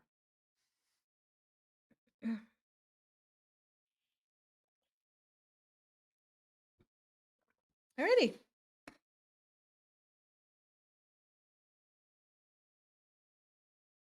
Okay. Also, if anyone knows the tune that I was humming, this is evidence that number one, you live in America. Two, that there are little kids in your life. Okay. Where was I? I might just start that page over. Yeah, that's what I'm going to do. Lu Guangbai added more wood to the campfire and glanced to his left, where all was quiet. Did you bring the warriors from the Huiyan tribe to negotiate with the Moor six tribes? There's no negotiating with the Moor. Xiao Jie cast a glance at Lu Guangbai. Arya is invincible now. If he wants to negotiate, he can come to me. You haven't grown any taller, Lu Guangbai said. Yet your ego's certainly inflated. Grow any taller, and my head'll brush the sky. Xiao Jie heaved a sigh. I'm tall enough. The scouts said that the Liaoying tribe stationed near Gadal has withdrawn. Lu Guangbai picked at the taros nestling among the embers. The Moor is planning to concentrate his troops deep in the desert and wait for us there. Is that so? Catching a whiff of the cooking taros, Xiao Chuye sat up. Okay, really quickly, I don't know what a taro is.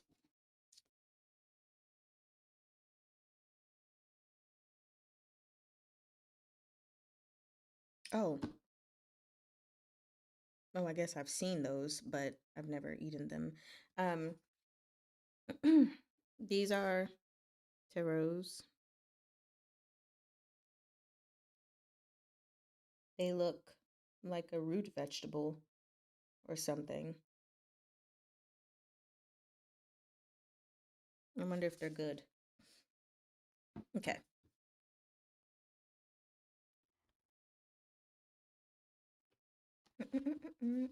Okay. Is that so? Catching a whiff of the cooking taros, Xiao Chuye sat up. Heedless of the scalding heat, he picked out a likely looking specimen. All of Amur's plans revolved around Hassan. Now that Hassan is dead, why would the rest of the tribes be willing to stay on the front lines and fight for him? Hmm. It seems grain is a headache for everyone, Lu Guangbai said. Without Hassan, the Hulu tribe has to look out for themselves. Even if they don't follow Amur, they can still return to the oasis by Lake Chiti or Chirti and carry on with their lives. Hey, I haven't eaten yet. Xiao Chuye and Lu Guangbai ate too quickly as they fought over the last taro. Both puffed out hot breaths, mouths burning. It's the same with or without the Hulu tribe. Xiao Chuye sucked in a cool air. The Hulu tribe's oasis can't feed all of Amur's troops. Why else would he be farming in Gadal? Ever since we severed his supply route in Zhongbo, he's been wanting a quick battle. Right, because they can't sustain through battle without their food. That's also why he's mobilizing troops. Lu Guangbai braced his hands on his knees. His tongue felt numb. My mouth is stinging. Chun Yang came over, carrying a sack of taros. Seeing that there were no more in the campfire, he tossed a water skin to each man. Expression complicated, he said, My dear lords, there are more than 10 cold ones right here. Xiao Chuye downed the cold water and returned to their conversation. After Hassan's death, the Hanma tribe's prestige is no longer what it was. If Amur wants to salvage his reputation among the other tribes, he'll have to prove himself with a victory. He wants to be the great king of the desert, but so do others. The Hanma tribe has dominated the desert for many years. Now that they've suffered such a heavy blow, Amur's rush to deploy his troops is also an act of self preservation. Lu Gongbai laughed as he realized what he was planning. You intend to have the Huiyan tribe negotiate with the rest of the tribes to cut off their assistance to Amur while he's amassing his forces. You want to join forces with the other tribes to surround and annihilate him. The Huiyan tribe has been benefiting from the trade market in Libei all these years. Xiao Chuye sealed the water skin. They're no longer a small, helpless tribe. Weighing his own water skin in his hand, Lu Guangbai looked out at the boundless expanse of desert with Xiao Chuye. The waters of the Chasha River were a low roar in the ears. The sound of this land, which had echoed throughout the ages. Once the battle is over, Lu Guangbai said, I'm going back to Qidong. What? You miss eating sand in Bianjun? Xiao Chuya said with a laugh. Lu Guangbai nodded seriously. The sands of Libei are mixed with mud. It's like eating gruel. Both men looked at each other and burst into laughter. Lu Guangbai took a sip of water. In my youth, I admired your father more than anyone. Every time I saw him, I had an urge to run off to Libei and join your armored cavalry. Too bad my brothers all ended up dying one after another. My father was an old man with old bones, and he was still crawling around in the sand. Other than me, no one was willing to remain in the Bianjun commandery. Xiao Jie propped his elbows on his knees. If it were me, I'd have left much earlier. I wanted to. Every time Chudu refused to give us grain, I'd think of leaving. In the fourth year of Shandu, when we rode into the capital after chasing off the Biansha horsemen, the emperor made me kneel outside the hall. Back then, I thought, shit, if this keeps up, I'll become the second Shanwei. Lu Guangbai sighed deeply. Who knew I'd actually run for real one day? Xiao Zheya looked at Lu Guangbai. Secretariat Elder Hai was so anxious to gather enough grain at the time, but the grain Chudu sent to Bianzhou turned out to be moldy. Lanzhou and I couldn't figure it out. At first, we thought Xueshu Zhuo had a hand in it, but later, the more we thought about it, the stranger it felt. I couldn't figure it out either. Lu Guangbai set down the water skin. Xueshu Zhuo forced Li Bei into revolting. There was no reason for him to also push Bianzhou over the edge. If the scorpions were the ones who swapped out the grain, Xiao Chuye said, you must have seen their faces. I never had the chance to meet Chudu officials, but I did meet a bunch of eunuchs. Both men fell silent.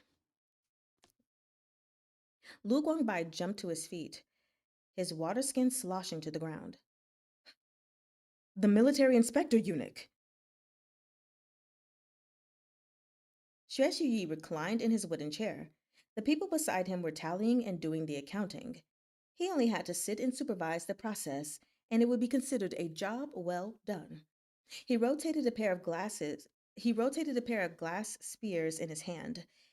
These were an exquisite little plaything he had just obtained, a special tribute presented to him by some traveling merchants. Are you here for your I'm sorry. Are you here for a job? Xueshu Yi called to a man hovering in the doorway. Why are you hiding back there? Come over and speak. Which yamen do you want to work in? The man was beardless, with a pair of beady eyes peering out from beneath the head covering he wore. He approached Xueshu Yi and leaned in, cupping a hand over his mouth to whisper. I'd like to implore your excellency to pass a message to Lao Zuzong. At the sound of his voice, Xueshu Yi asked, You're a eunuch too?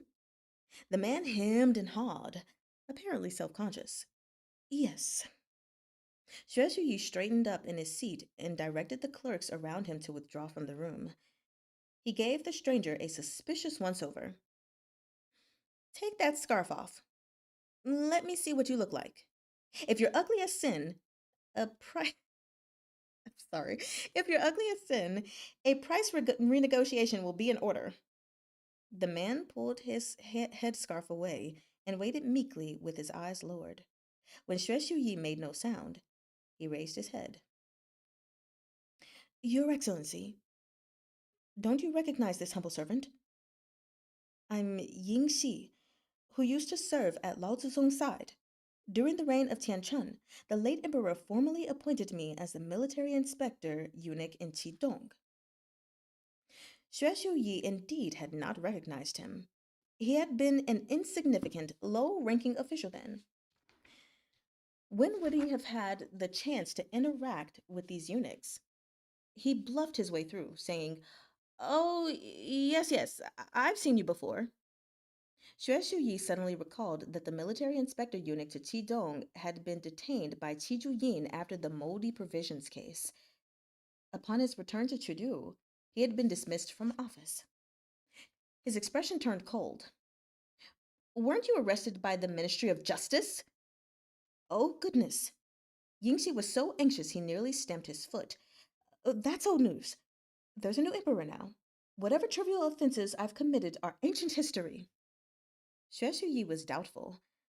For one, he was afraid Yingxi was lying to him, and he would end up creating trouble for Fu Man if he allowed this man into the palace. He had no idea if Yingxi had truly been exonerated of his crime, and if the Ministry of Justice was to investigate and trace it back to him later, he would be inviting trouble. I've come looking for you on Lao Zong's orders.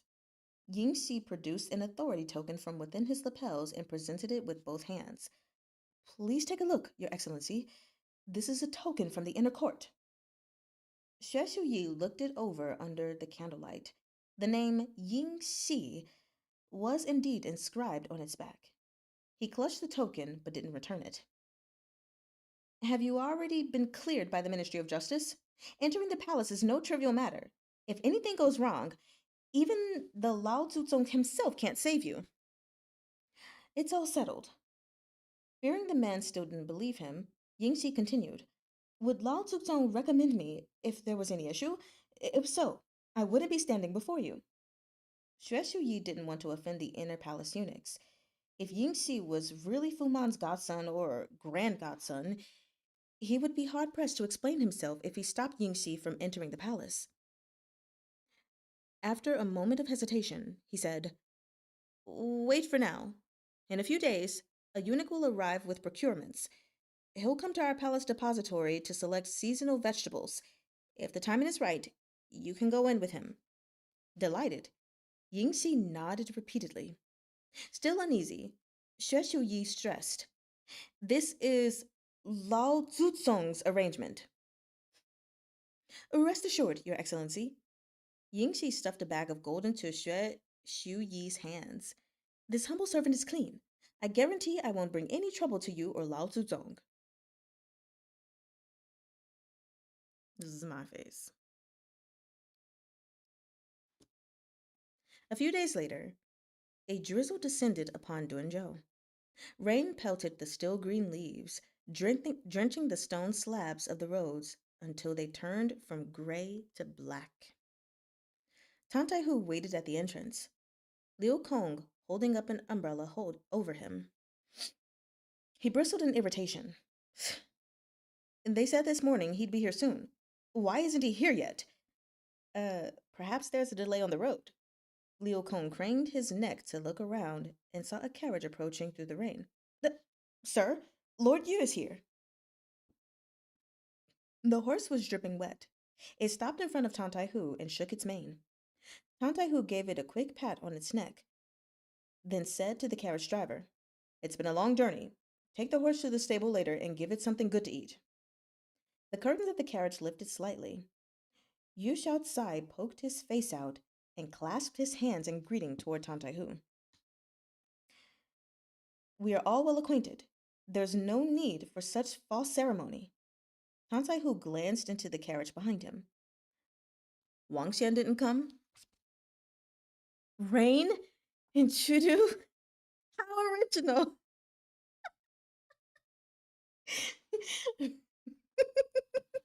Like, what?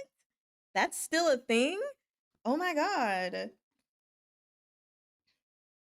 Where are we?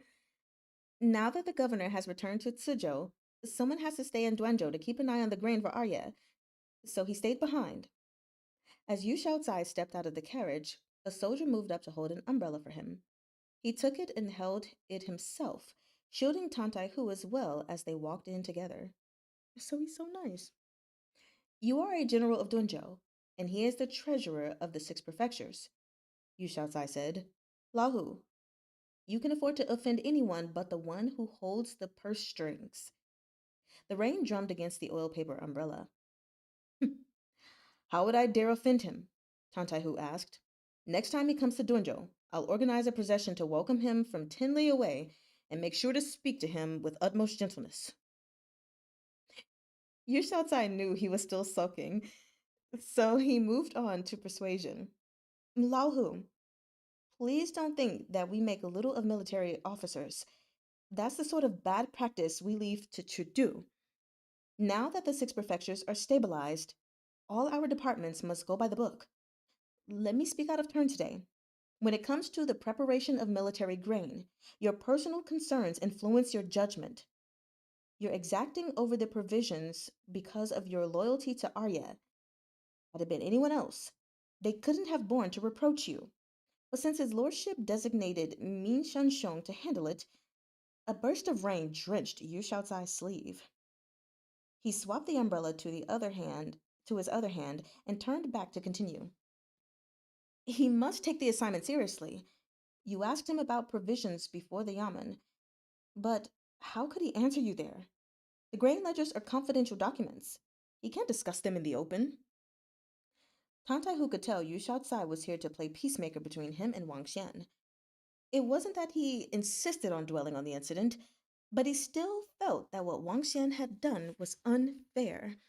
If Wang Xian had a problem with the way Tantai Hu had handled things, couldn't he have said something while he was in Dunzhou? He had been pleasant all the way up until his departure, then turned around and tattled to the governor. It's so 4 volumes ago. Uh, yes. Min Shengshong was an official in the capital. He's still new here, and there will inevitably be some people who can't accept him. Yu Shao'Cai was warming to his subject now. You are Arya's trusted aide. Of course he didn't dare contradict you on the spot.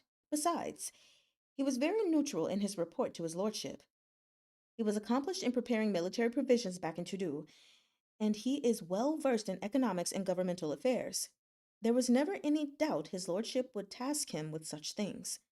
You're bound to run into each other often in the future. Whenever you deploy troops, you will have to discuss provisions and expenses with him. Letting this grudge fester will help neither of you. He had a point, but the conversation left a bad taste in Tantai Hu's mouth. Yu Shao'Cai was clearly speaking up for Wang Xian.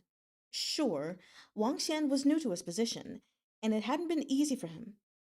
But did that mean Tantai Hu deserved to suffer such humiliation? Just thinking about the grain ledger incident made him fume.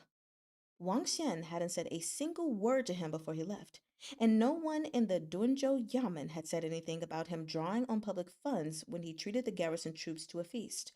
Only now, in hindsight, did he see that the Dunzhou Yamen had been using Wang Xian as a tool to discredit him. Yu Shao'Cai also understood this. The Dunzhou Yamen didn't dare antagonize Tantai Hu to his face, so they had continued to humor him. Tantai Hu was the commanding general of Dunzhou, yet he hadn't even seen Dunzhou's grain ledger. There was no doubt the Yamen officials who weren't sorry. There was no doubt the Yamen officials weren't playing fair with him. He had taken a loss in silence, unable to voice his grievances before Shen Zichuan and Xiao Chuye. His poor judgment in organizing that ostentatious feast had almost mortally shamed him. But these were extraordinary times, and they couldn't afford to leave the matter to fester.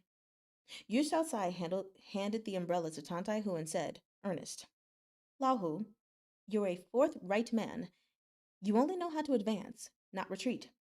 This quality will inevitably put you on a losing side in matters like this.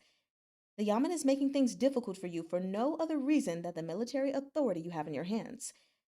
Let me give you another word of advice. If you have no intention of becoming an official of the Yamen, don't swim with them in these waters.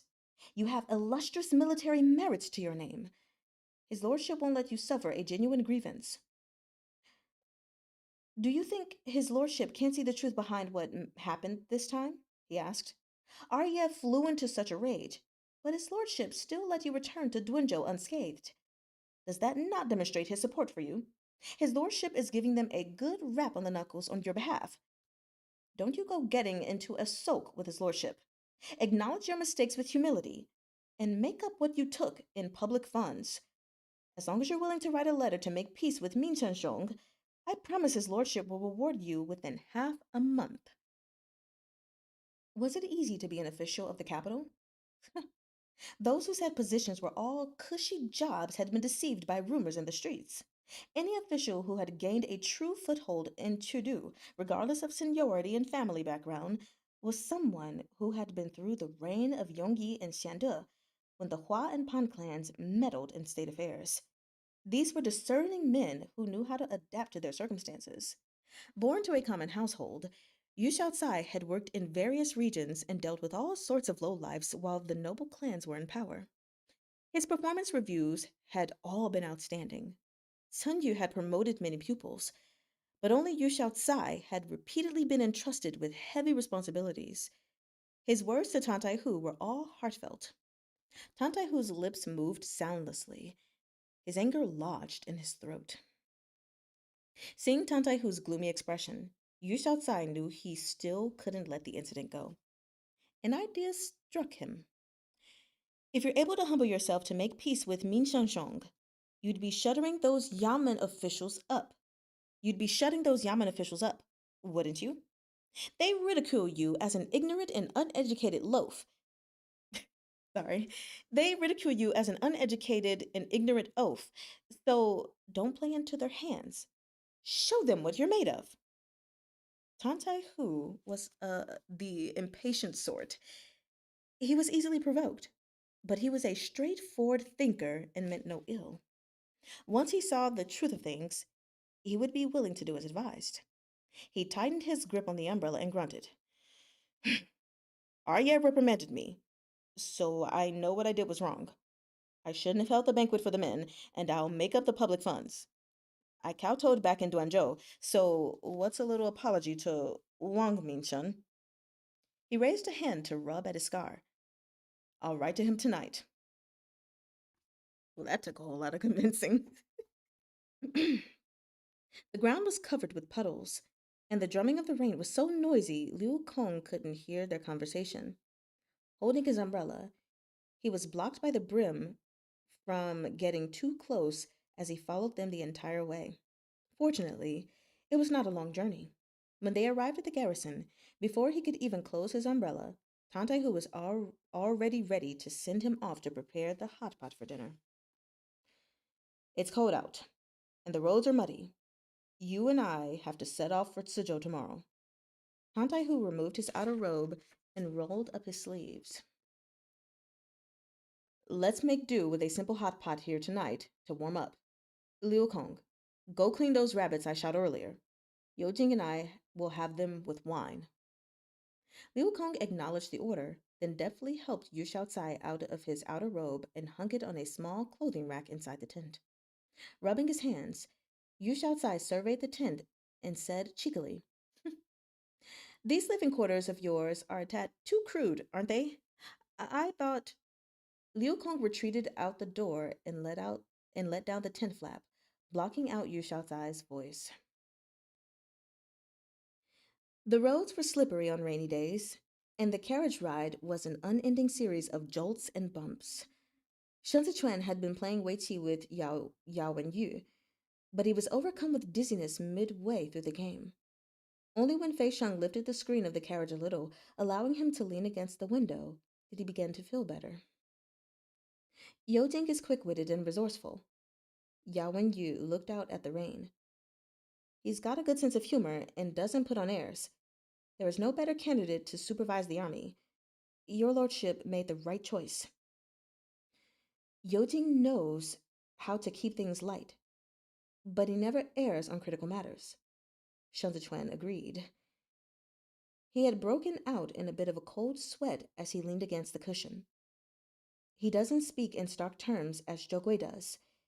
He's much more diplomatic. Yao Wenyu gathered up his sleeves to put away the weighty pieces. Shen Zichuan listened to the dense patter of the rain outside the window, a piece still pinched between his fingertips. He tapped it against the edge of the table in rhythm with the rain. After a while, he said, "Water that is too clean has no fish, but it's also very vexing when it's too murky to see." Oh, that's a good line.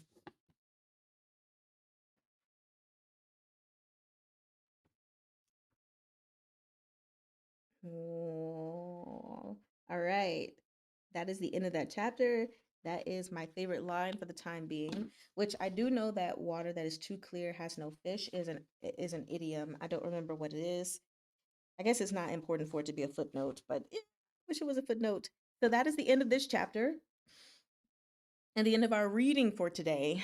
Ooh, let me look up this phrase really quickly. Water too clear has no fish in Mandarin. Mm-hmm. Right. 水至清则无鱼. Okay. Okay, yeah. Water too clear, no fish. Anyway, wow. So, also, oops, sorry. Okay. Let me flip back to the start of this chapter. This was an interesting chapter. Um, it's a lot going on, but also at the same time, not a lot going on. So Yu Xiaocai, he this is him, by the way, if anyone needs like a refresher on names, because I know sometimes like we hear a name and it's like, wait, who's that? Is it the courtesy name, their real name, their nickname, like what? So Yo Jing is Yu Xiaocai. Okay. So we have Tan Tai Hu, who's upset about Yu Xiaocai coming to do an inspection. And he just feels wronged because Wang Xian basically laughed in his face, smiled in his face, but then went back and tattled on him. Whereas, Yu Xiao's like I'm glad he has Liu Kong by his side to try to like calm things down. He's like, bruh, like I know you're angry, but just look at what's happened. You were able to still come back here. Clearly, Shan Zichuan still trusts you. You're good to go. And then of course he's like, well, he must not trust me that much because he's sending, a military inspector. But it's kind of like, hey, like you do something wrong, you reap the punishment of that. So, yes, an inspector is being brought here.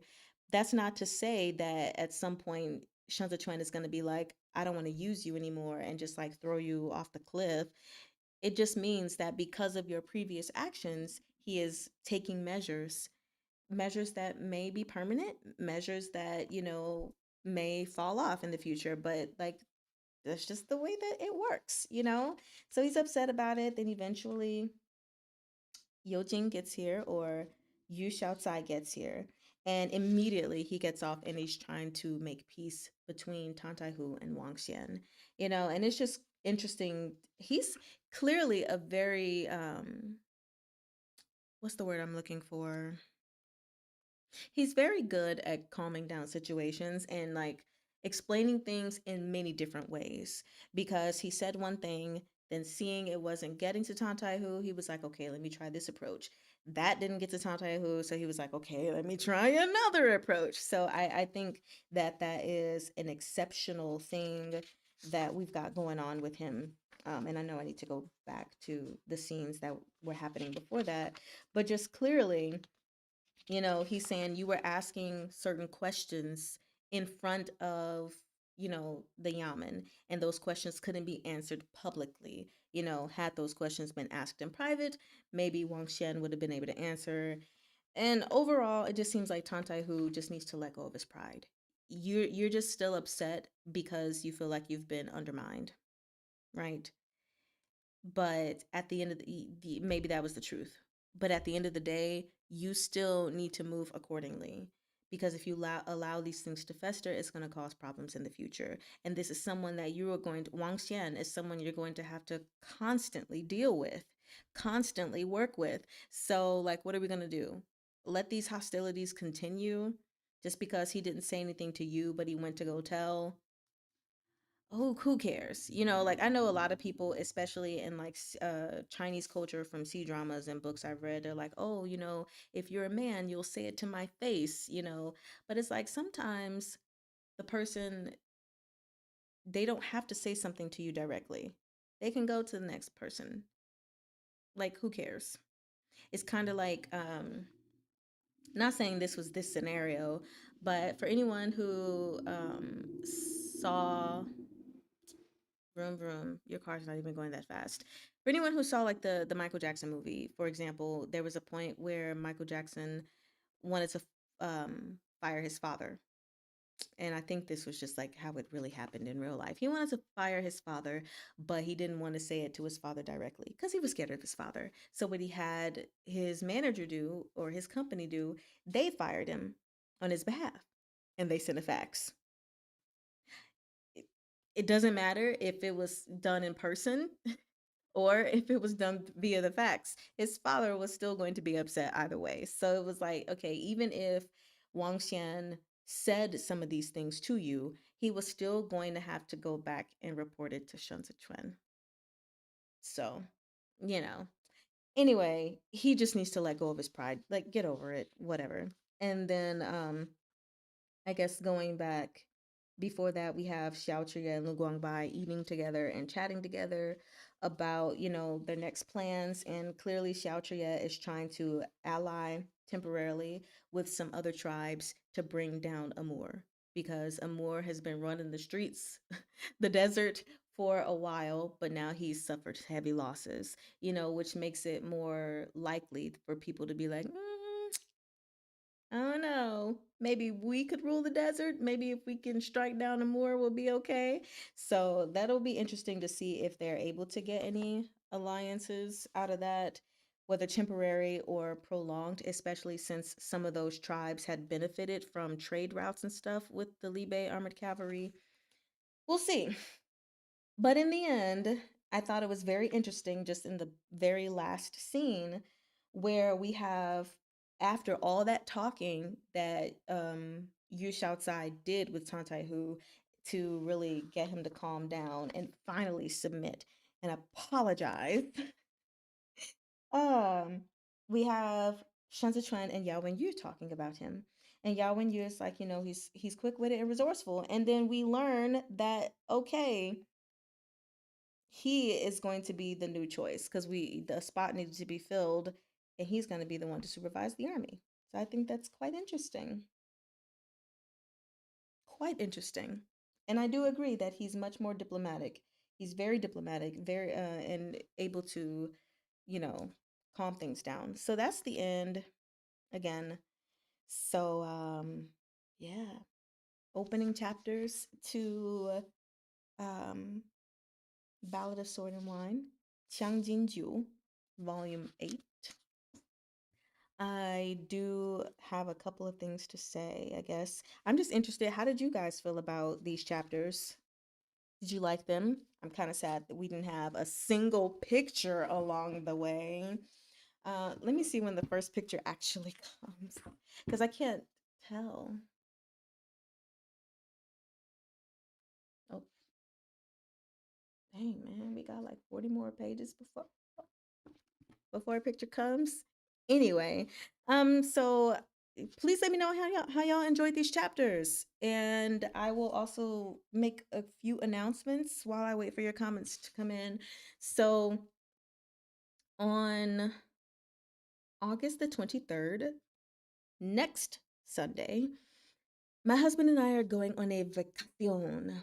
We are going to Disney World and other things, but we're going to be on a week-long vacation. So I'm not sure how things are going to work as far as chapter releases because I'm not bringing any of this stuff to like record while I'm on vacation.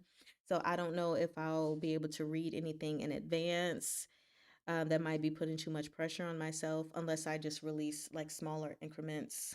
Um, so you get a little something while I'm gone, or if the 23rd through the 30th, there's like will essentially be nothing, like a week break, and then we'll come back after that.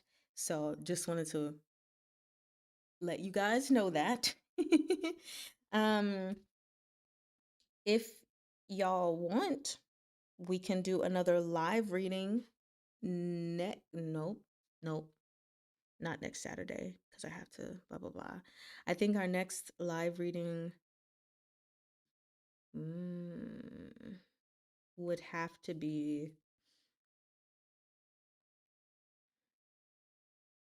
hmm. Sorry, I'm looking at my calendar. Ooh, that is a busy day. If we did another live reading in this month, it might have to be Friday, next Friday, August 21st.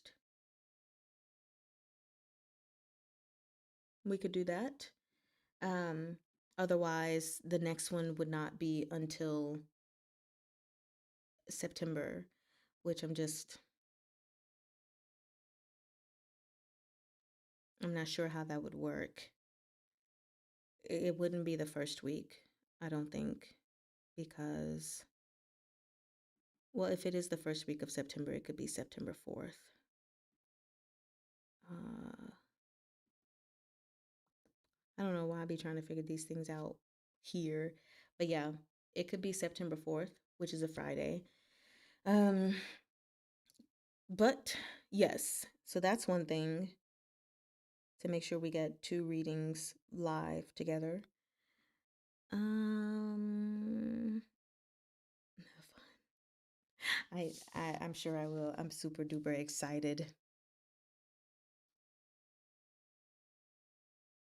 You said zoned out a bit. Yeah, it's easy. I could see how it's easy to do that if you're like not reading it well out loud. I greatly appreciate the fact that I'm reading this out loud rather than in my head.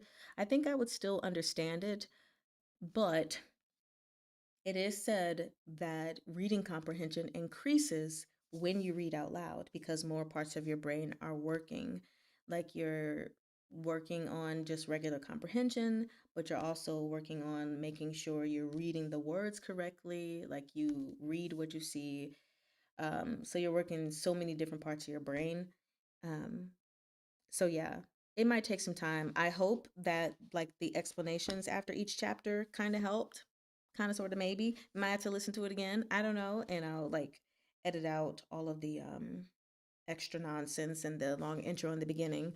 But yeah, I would say it's probably a good idea to like re-listen to these chapters potentially. He said, I want mine to break, whatever works best for you. Don't feel pressed. Cool beans. With all the respect for grain logistics, I miss our main couple's alone interactions, so I'm looking forward to that. But these were good catch-up chapters. You know, I would like to see some time with them, but I think like the thing that I have to remember, like with this specific Danmei, is it's a Danmei series, obviously, but I think the story line is the most important thing. Like that's what was most important for Tang Jiu Qing. And so like we're in a war, and unfortunately we have to get all the things that are surrounding the war. But it would be nice to like see them together again. So I'm hoping we're getting closer to that point, but I understand why we're like not there yet of just full on Sujo time. Mm, you won't mind a freak break either. Cool beans. Tiglis, grain logistics in my brain. I'm sorry, grain logistics in my grain logistics book. It's more likely than you think. How many chapters did you guys read? I don't know. How many chapters did we read? 266. 1, 2, 3, 4. Reread 4 chapters. Um, a girl can hope. Yeah, I guess there like I've noticed there are some danmei that are more couple based or couple centralized on them doing things, whatever the case may be, and then some danmei are more plot based and don't focus on the couple as much. And then there are other danmei that are like a mix of the two, to where when they're together, it focuses on them for a time and then it kind of spreads out and doesn't. I feel like this one's kind of in the middle, like in the beginning stages, and then it branches more toward the plot is more important. Like I just think about, let me see, another long series like TG. I think when I read TGCF, they spent a lot of time. They weren't together, for a while, but Shillian and Hwa Chong spent a lot of time together. Or mm, my brain doesn't feel like braining. Yeah. Anyway, y'all get the point. I hope the lovebirds reunite soon. Me too. You also want to know hi?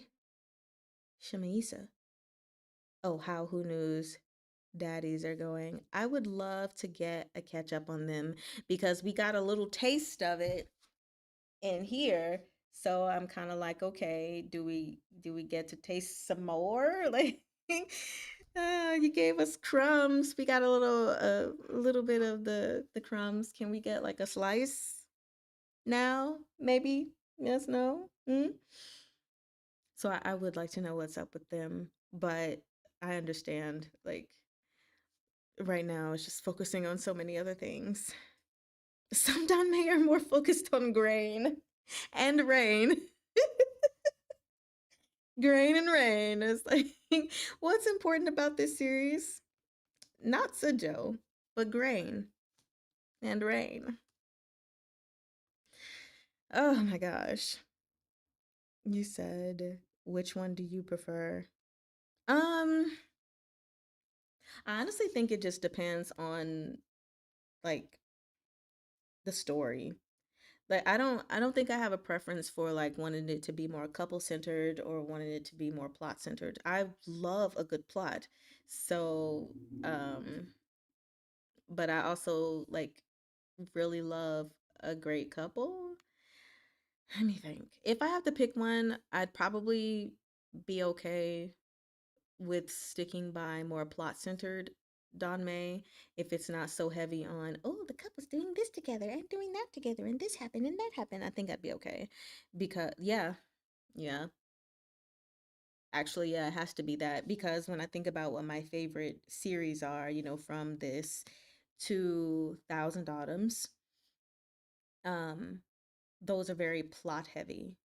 And the main couples, they're together sometimes, they do adventures and stuff sometimes, but it's not super heavy. I won't even say it's not romance heavy because it is romance heavy like when they're together.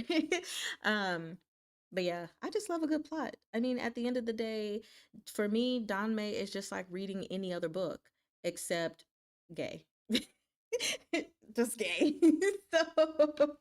So like yeah, I'm okay. He said a little taste. I mean, they're on the cover, but all we got was a little taste. Like that's one of the things that I don't like about some of Seven Seasons, yes, Donmei covers is they put side characters on the cover and then we only get a little bit, not saying all of the dame, but we only get a little bit of that side character or couple, and it's just like, so why were they put on the cover? Like, I want the covers to make sense, you know. I feel like this one makes kind of sort of sense, but still like not a whole lot. But like we got more for these two characters than we did for, was it volume 5 with Chi Ju Yin and Hua Xiangyi on that cover. We barely got anything. Like the two, they didn't even interact really. What, barely 12 words to each other. So for me, it's just kind of like, why are they on the cover? And not even just like them as a, a hopeful GL side couple, but just like even as like for driving the plot. Why are they on the cover? Because we barely were in Qidong with them. Like, what are we doing? So just like, what? So yes, we got crumbs from the cover. Okay. You said, Freya, how dare they? A plot in green logistics shipping log. Not cool. Maybe Who Knows Daddies gets some more in the extras, if not in the main story. I'm not gonna lie. Considering there are so few extras, let me see what page they start on. Yeah, the extras look like they're gonna go for barely 100 pages. I don't want them in the extra. Well, I don't mind them being mentioned in the extras, but I don't want an extra focusing on them. I want, because we haven't had like heavy Sujo action throughout the series. I want those last chapters, those extras, to be focused on Sujo. Um, yeah, that's just me personally though. Like once we get to the extras, give me what I want. Since you're not giving it a whole lot in the main story. Sigh, I know, yeah, same. They gotta represent the story. Sigh. I hope T97 writes more extras. I feel like they probably won't. The story's done. I know that MXTX has gone back and unofficially added things so they don't count, in my opinion. But yeah, they probably won't write more extras. And if they do, then to me it needs to be enough to fill a whole nother book. So I could just buy that book. Um, but yeah, today was good. I'm glad for these chapters. It was nice to have more information, but just like little refreshers of certain things from what happened in the previous volume. So I'm looking forward to this story. I will see what my release schedule will be like. The goal is to do at least 3 releases per week, if not 4. Just depends on my schedule, you know. But I think, what did we finish the last one in, like 3 weeks? So maybe we can finish this one in 3, but well, not including my break. So 3 to 4 weeks, we shall see. You said, oh, what? I didn't know the extras were. Yeah, I didn't either. I saw that it was only a few extras, but I didn't know how many pages they lasted. But yeah, the first extra starts on page 311, and the last extra ends on page 411. And page 411 actually doesn't. Oh, yeah, it's a full page. Yeah. So just 100 pages of extras. And then we have the Jiu poem at the end. So I'll go through that with you guys again and like give you the side by side, like Chinese and English. Yeah. Yeah, like here they have, look how the yellow river falls from the sky. So I bei Jun Bu Juan Huang He Zhi Shui Tian Shang Lai, 奔流到海不复回, something, whatever. Also, some other Don Mays extras. Oh, sorry, I skipped some. I still haven't read KOD extras. I still haven't read KOD. I'm gonna be honest with you guys. I've been kind of in this weird vibe. And I don't know if it's because of QJJ and salted fish being so good to me, or if it's just because I'm like having less desire to read in general because of other things I'm doing. But I was just explaining to like my ARHA group chat the other day, like I'm not in a reading slump, but I've just been feeling less desire to read. Not Don May specifically, but just read in general. Like I haven't been reading that much. And I'm like, is it because like I want to fill my days with more art stuff now and just be sitting and drawing all the time? No, that's not the case. I don't know. Or is like, is my craziness for reading kind of just like dwindling down? Because for the past few years, yeah, I have been reading like crazy, specifically Don May, and I've been super crazy over it, obsessed, hyperfixated, and I do feel like my hyperfixation has gone down a lot. Like it kind of just fell a whole lot recently. But I also realized just when it comes to reading other books in general too, I'm kind of just like slow on that. Um, so I don't know what's going on. I like reading as a hobby. And then the other like struggle that I've been having is just like I think it's because of this channel actually is reading in my own time in my head. Like I've been having a harder time getting through books unless I'm reading them out loud and like doing the characters and stuff. So it's a weird transition. I'm like over here on the struggle bus. He said, "Oh yeah, Mari. When I was in China, I learned to play, and they played Tang Jiu the poem. Oh, Qiang Jiu the poem. Very nice.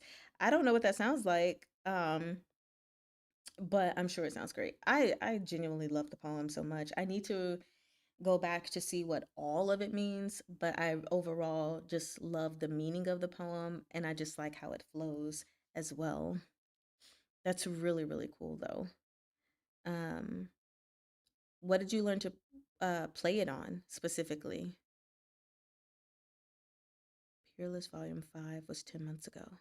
Dang, man, man, it was, wasn't it? You said my brain instantly focused in on it like, OMG, QJJ. Right? Anytime I hear it or see it, I'm like, went to a play. Oh, okay, okay. I learned to okay. I think I misunderstood because I saw learned to a play but went to a play. Okay, and they played blah blah blah. Got it. Thank you for clearing that up because I guess my brain interpreted that differently when I saw learned to a play. Holy mac, I cannot spell.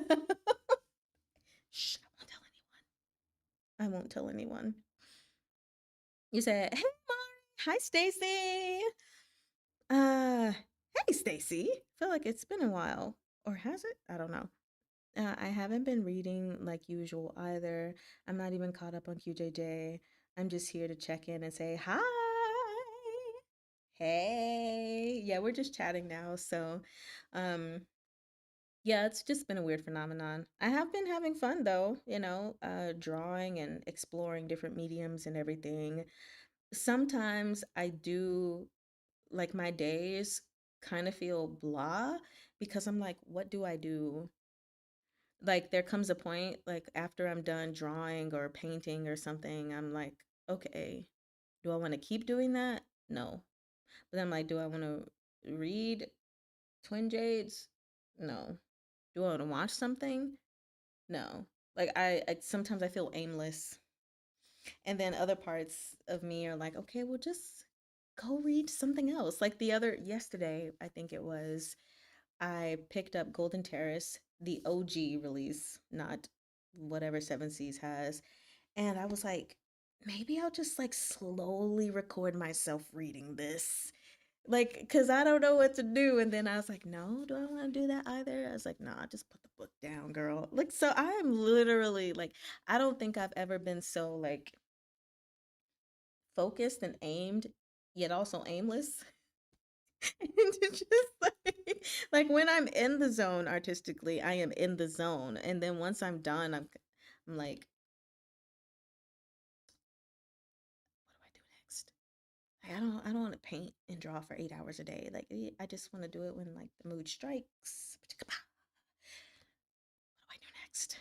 It's a weird thing. You just finished Stars of Chaos and it has similar politics. I don't remember any of the details from Stars of Chaos, honestly. I enjoyed it while I read the series. I think until got to volume 5 when I was just ready to be done reading it to move on. Um I liked it. I just haven't liked it enough to like go back and listen. I tried to reread it one day like a year ago and I was just like, no.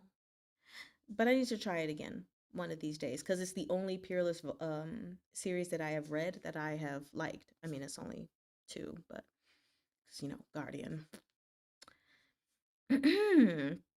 You said I haven't read volumes 3 through 7 either, or Cookie. How much I read fluctuates a lot for me. Sometimes I read a lot, and then it might take me weeks to read anything properly. And I love reading. Yeah, I'm wondering if I'm like coming out of reading for a little bit and like maybe I'll get back into it. I don't know. Once we finish this and Salted Fish. I just finished Golden Terrace 1 this month. It doesn't get me that much. Did you have the OG um published copy or Seven Seas? Because I'll be honest, like I read the first page and a half of Seven Seas' edition and what was it, Peach Blossom House's edition, and I did not like the way that Seven Seas wrote it. To me, Peach Blossom House or whatever they are, it was a much more poetic prose, um, just written much more beautifully, where I felt like it was kind of simplified in the Seven Seas edition.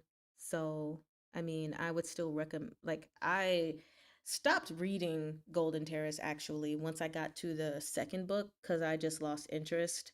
But I thought maybe it was the wrong time because that was during my MHA craze. Because I thought the plot was very interesting, but for some reason I couldn't get into it. So I want to try again. But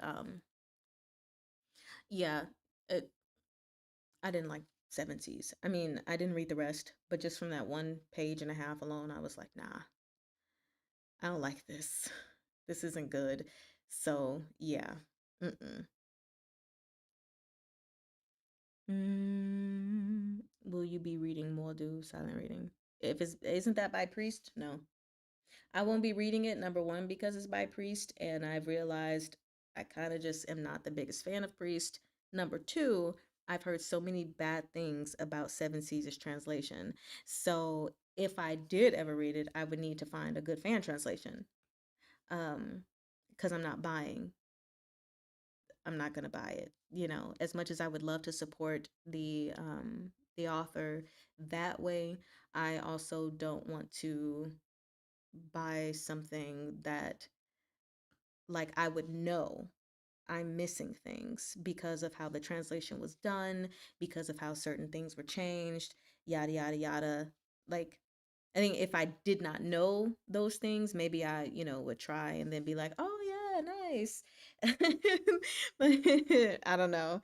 It's just kind of like when I went to see the Michael Jackson movie. Overall, I thought it was a decent story, but after my husband like told me some of the things that were left out, that were missed and stuff, then I looked and I was like, dang, oh no. Actually, no, the biopic wasn't that good then. At least if it was calling itself a biopic. So perspective matters. Um, so you haven't been reading either. You finished Arha, 6 through 10 in May, and now you have volume 11 and you haven't been reading it yet. It was hard for me to get through volumes 10 and 11. And then Case Files. I read 2 through 7, still have volume 8. Isn't that one 10 volumes total? Case file? I'm also looking at this, Vico, and you're reading a lot of long series. Our Eyes 11, Case File is 10, this one is 8. It's like, ah, you get the aimless thing, but I don't have a lot of options to fill such time, sadly. You have options, you just haven't found them. Okay. Um, weren't we going to have Stars of Chaos book club on Discord? Mm-mm. So I mean, you can talk about Stars of Chaos in Priest's channel. I mean, basically what that would be for.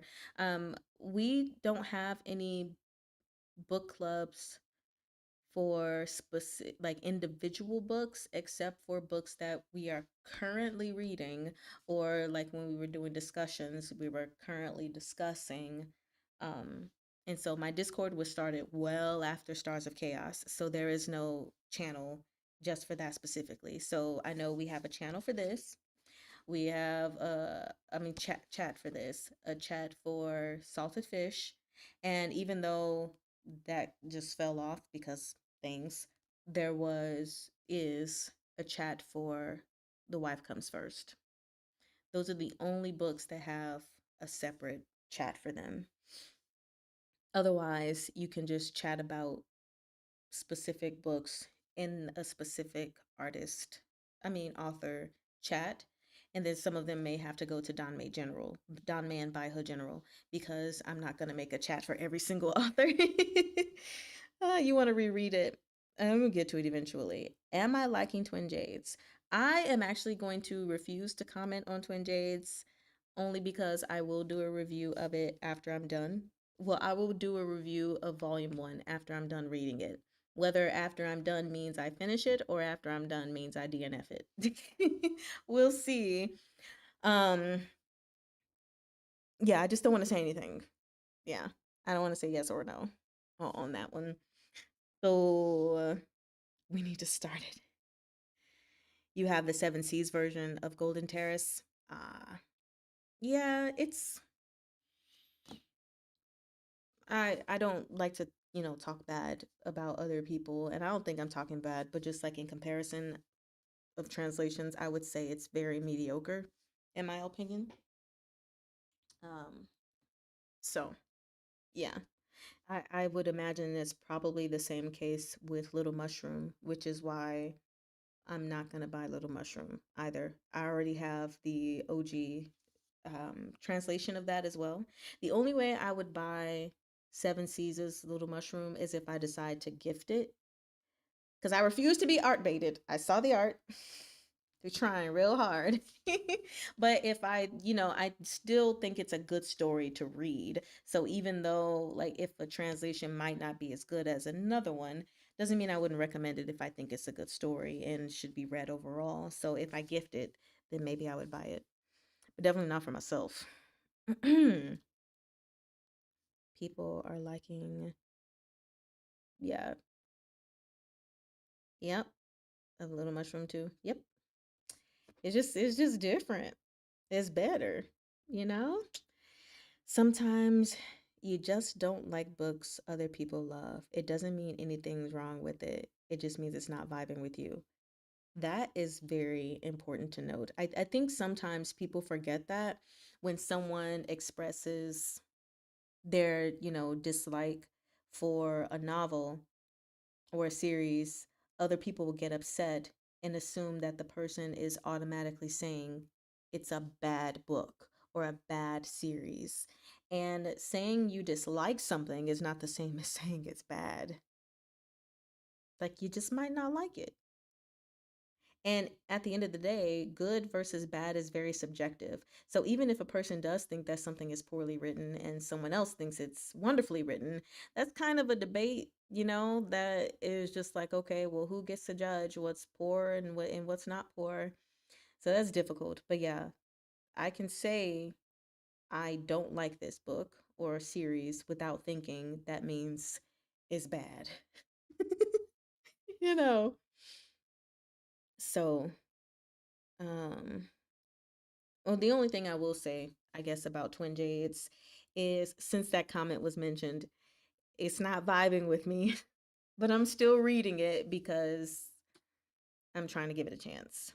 There are certain aspects of it that I do like, but I'm trying to take notes so that when I'm done reading it, I can do a little book review and see if I go to the second volume. Hee hee.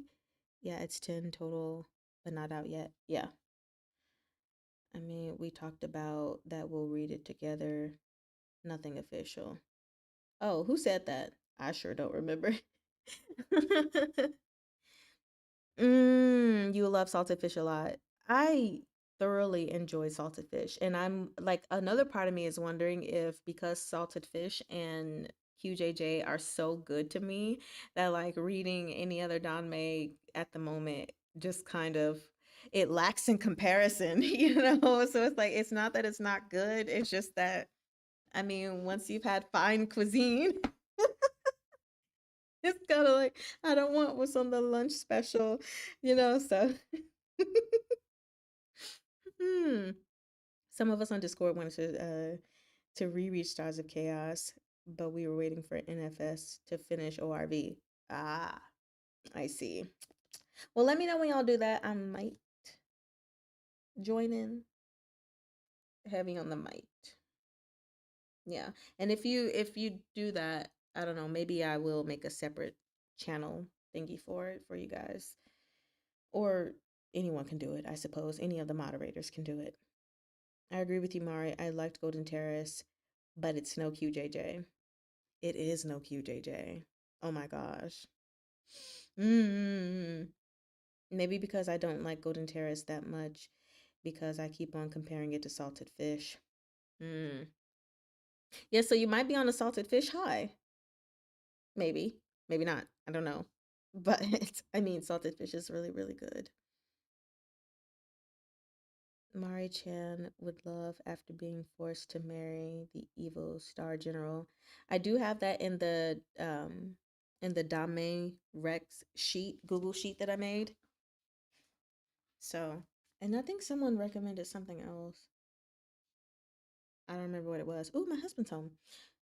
You weren't vibing with Salted Fish Volume 1, but loved Volume 2 and Volume 3.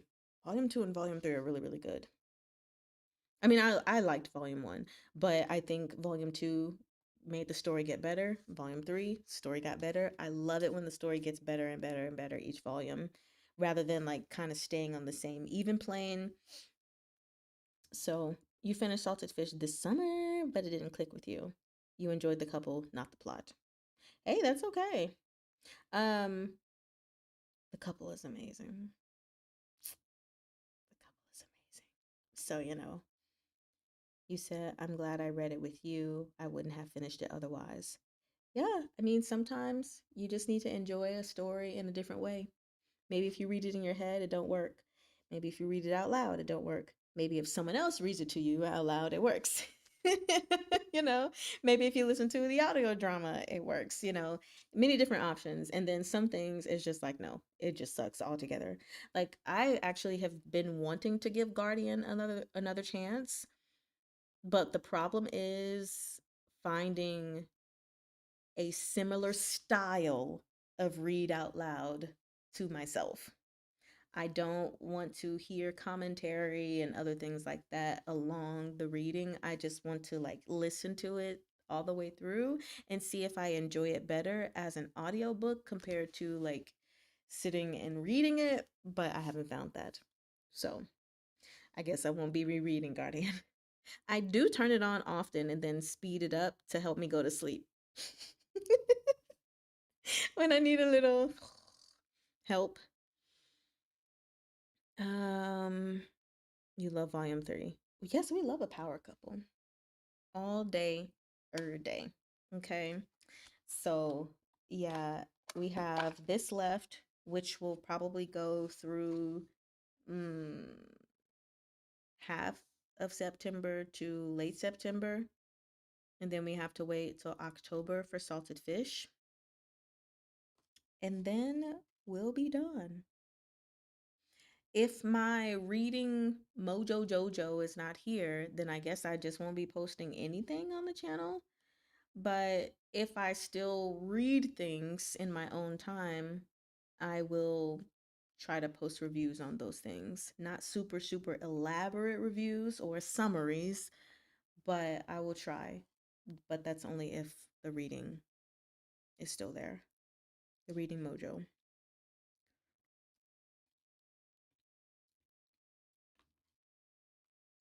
Hmm. I'm glad you fell in love with it because it's a really good story. These blueberries were very good. So I do plan on us doing a live session when we finish this series. Um, Everything's not set in stone yet, but I had been keeping track of all of the BL.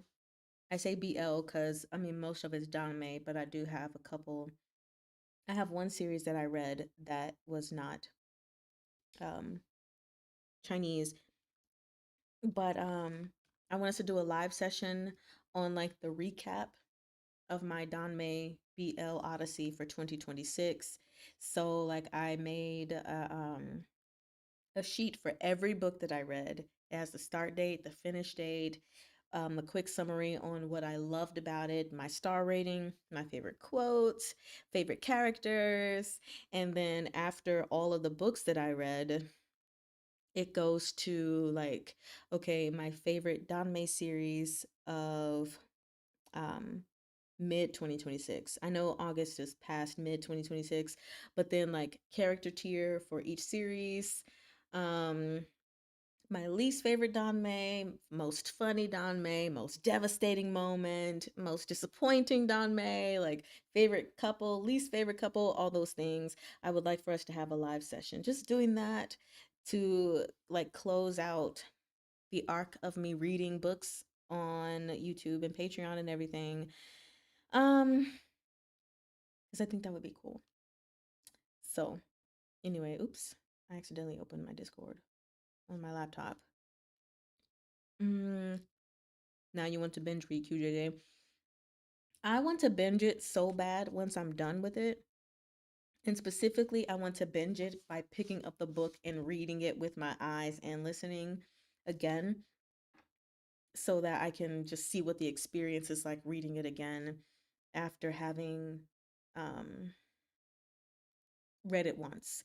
Now, technically, I had started rereading it again. I think I got through to volume 5, but I was only listening and I would be doing it while I was doing art and stuff, which I still retained it, but you know, um, same. Need some money to buy more books. I feel you. You really want to try Yuwu, but maybe later. Why later? Why not now? Why not go ahead and torture yourself now? What's stopping you? Me want to know. I said that would be amazing.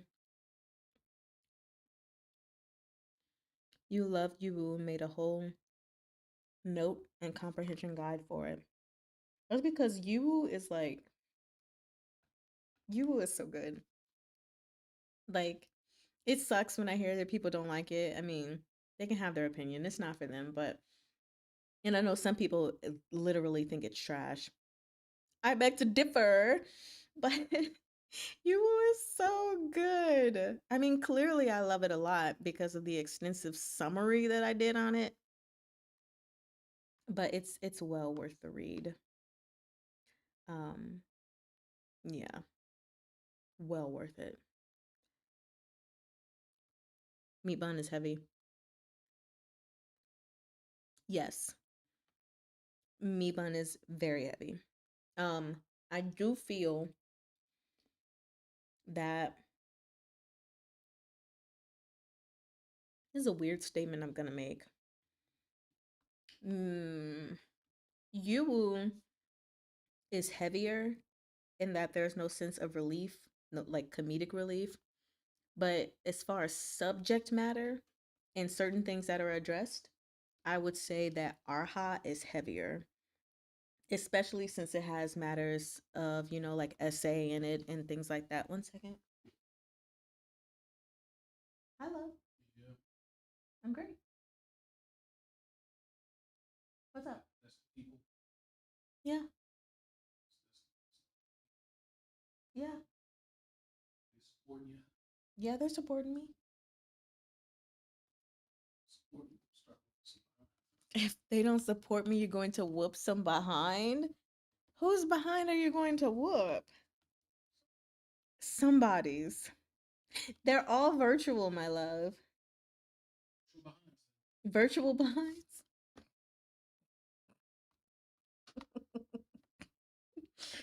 Oh my god. You hear that? You better support me. Or you're gonna get your virtual behind. Oh my gosh. He does this every time I'm doing a live session. Sometimes he'll text me or he'll ask afterward, did they support you? I'm gonna choke on a blueberry. Hold on. I'm like, yes, they're supporting my love. Calm down. No need to. Hmm. I want me Bun to drop her bad ending novel. I would love for her to do that. Go ahead and let us have the bad ending because Yuwu should have been a bad ending or a bittersweet ending without spoiling it. It should have not been what it was. I can't, what do people call it? Ex machina or whatever the phrase is where like things are totally impossible and then suddenly, oh, here's a saving grace. We didn't need that saving grace. We didn't need it. This hi, Mr. Marichan. Mr. Big. He is really big. I'm 5 foot. He is 6'1". I told him if he was any bit taller, we wouldn't have been together. Too tall. I don't want to be like this, like looking all the way up, but I can tilt, some, but not too much. Can't emphasize enough how much I'm supporting. I'm gonna make sure he knows FP, okay? He's gonna know that you're supporting me wholeheartedly, fully.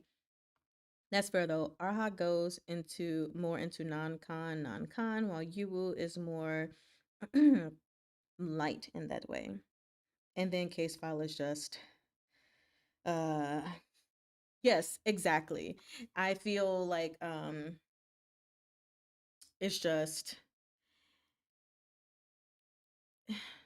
I could more easily recommend Yuwu than I could recommend Arha.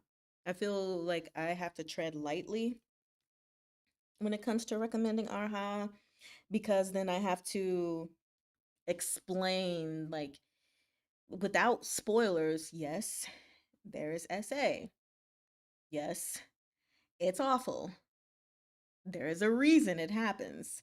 Not excusing it happening, but there is a reason it happens, and once you find out the reason, it's kind of like wow, and it's kind of like also because a lot of people are like Arha is toxic, and it's like no, Taxian Jun, in that time, like all in the flashbacks, toxic. Yes, absolutely do not recommend that kind of relationship. But when he gets his, second chance at life, even though he still has, upset feelings and everything, and he has all his memories, you clearly get to see him go. Like, I mean, at that point, he and Chuaning aren't a thing, when he gets his next chance. But when he finally learns the truth, you see everything morph in a whole new light. And so it's like, yes, flashbacks, toxic. Main story moving forward, not toxic. And like, yeah, some people may think, okay, well, just period. There was SA in it. How could someone end up with another person that SA'd them? First of all, um, it's a complex situation because he gets, trying not to say anything spoilery. Um, the Chu Wanning in Morden's timeline gets Morden. Eventually, all of the other information happens. So it's complex. Like, if you go all your time with a person who is treating you well and this and that, and then you learn about, another timeline or something like that where they did not treat you well, it's a difficult pill to swallow. But I mean, in all honesty, even in regular life, people stay with their abusers. Not saying that's good or bad, by the way. I mean, it's not good. Um, but people will stay with their abusers. I mean, stayed in a not romantic relationship, in a relationship with my mother for 28 years, and she was very emotionally and verbally abusive to me. Okay. We don't have the relationship anymore. But again, the 2.0 Morjan is not like that. So I don't know. It's just a weird, difficult thing to like try to explain to people and also be as vague as possible to not give spoilers. Because I'm like struggling here. I'm like, wait, don't say that. Okay, don't say that. I can't. Thank you for the term. I really wish the Yuwu ending, but yeah, Yuwu is a lot easier to recommend to people. I just tell them you're gonna hurt a lot, and you don't get relief. Period. Um, Even with the non-con, I don't even remember it being like it's mentioned, but I don't even know if it really truly happened. Without trying to spoiler anything in Yuwu, because of a certain thing that a certain character has, I'm not sure anyone was actually able to achieve SA. If you read it already, you know what I'm talking about. So, but not also, there was no non-con written out in detail, like in Arha, you know. Um, you dropped Arha at volume 9. Why? Also, the last part of volume 7 was really hard to read. When I read it with Brittany from Gay Watch, I was like, freak, I forgot how bad this was. It's like, oh my god. Hmm. Ah, Beansaw's here? Beansaw! Hey! Sorry if that was loud. It's a book about a fictional romance, not a moral guide to romance. Thank you, Freya. Because when we read stuff, we're gonna read, like, people read a lot of, I read a lot of jacked up stuff. You're not gonna see me supporting it in real life. Ever. Um, but people have their own tastes, their own coping mechanisms for things that they may have experienced, whether it's like super duper traumatic or just a tiny bit traumatic, um and then like we're human, and humans sometimes just have weird and intrusive thoughts, and stories can help us like vicariously, through characters, unless you don't, and if you don't insert yourself, that's great too. We get to see the intrusive thought come to fruition in fiction, and then put the book down and go on about our normal day like normal humans. So I know there's been like a whole craze. I think something recently happened on Wattpad where they changed their guidelines actually, because so many people in the fan fiction community have been complaining about the type of fan fiction that people have been creating. And it's just really sad to see that, because so many people are like, oh, this shouldn't be in fan fiction. And, authors shouldn't be writing this or that because it's immoral and it's wrong and this and this and that. And it's like, or you could just not read it. You could allow people to express freely the way that they want to express, and you can just not read it, you know? So yeah, it's not a moral guide to romance or to life in general. Like, come on. I absolutely adore you, but I didn't recover from the you included trauma. Adore you so much. Hated the extra long extra with 8 chapters. I didn't even finish them. I was like, I can't do this one. I Love You Boo 2 started to release into it yesterday. And I remember why I liked it. I love reading fucked up stuff. I'm not gonna say on the record on here what kind of fucked up stuff I like to read because of certain fucked up experiences that I've had. Like I just be curious about it. No one do it in real life. Like leave me alone. That's why I love AO3. Right? It allows you to filter. So if you're finding things that you didn't want, yes, it's possible that the person didn't put enough of like the hashtags, or you are trying to down talk other people, but you're secretly enjoying these things yourself, you know, and you don't want to admit that. It's hard and heavy. I'm sorry. See? It's hard and heavy. that, that reminds me yesterday. I was explaining to my husband as I was leaving the house to get an Uber. I opened the front door and there were like these huge caterpillars outside the door. And I was like, I told him when we got home, I was like, you should have seen me when I left the front door. There was these caterpillars. They were big, black and long. Not like thinking of that. And he was like, big, black and long, huh?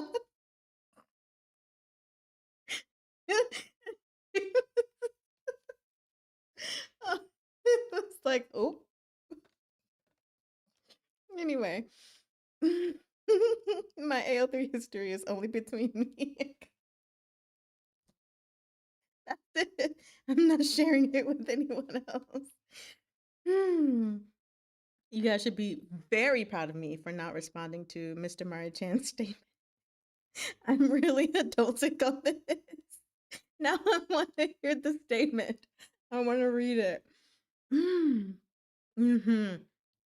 Hopefully, nothing happens to where AO3 makes these guidelines. That would be very sucky. Then where else would I read my twisted and demented things? Oh my gosh.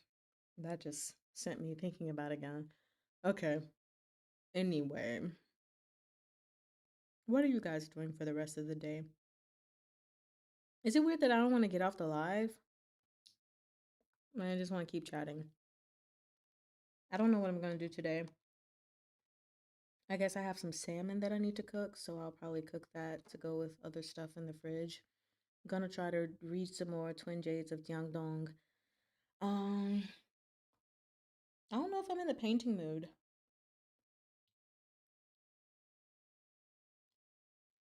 I don't know. Oh, I'll have to edit this video to put it on Patreon as a MP3. Laundry. Oh man, you just reminded me I gotta do laundry. Boo. I genuinely don't like doing laundry. Twin Jades and sleep. That's a good idea. I'm gonna try to read some more. I successfully read 9 pages yesterday. Continue writing your depressing fic. We love depressing fics. You said it's 8 p.m., so you don't know. Probably eat, but you're not hungry. Well, don't eat. I might eat, but I'm like, will these blueberries and this shake, protein shake, have filled me? I don't know. Mm. I eat way too many blueberries. I should turn into one.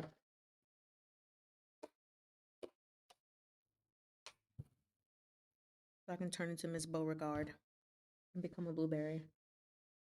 10 p.m. You're just waiting for sleep to come. All right, I'm gonna sing you a lullaby. Zoo, zoo, zoo, zoo, zoo, zoo, zoo, zoo. Ruby, sleepy. Zoo, zoo, zoo, zoo, zoo, zoo, zoo.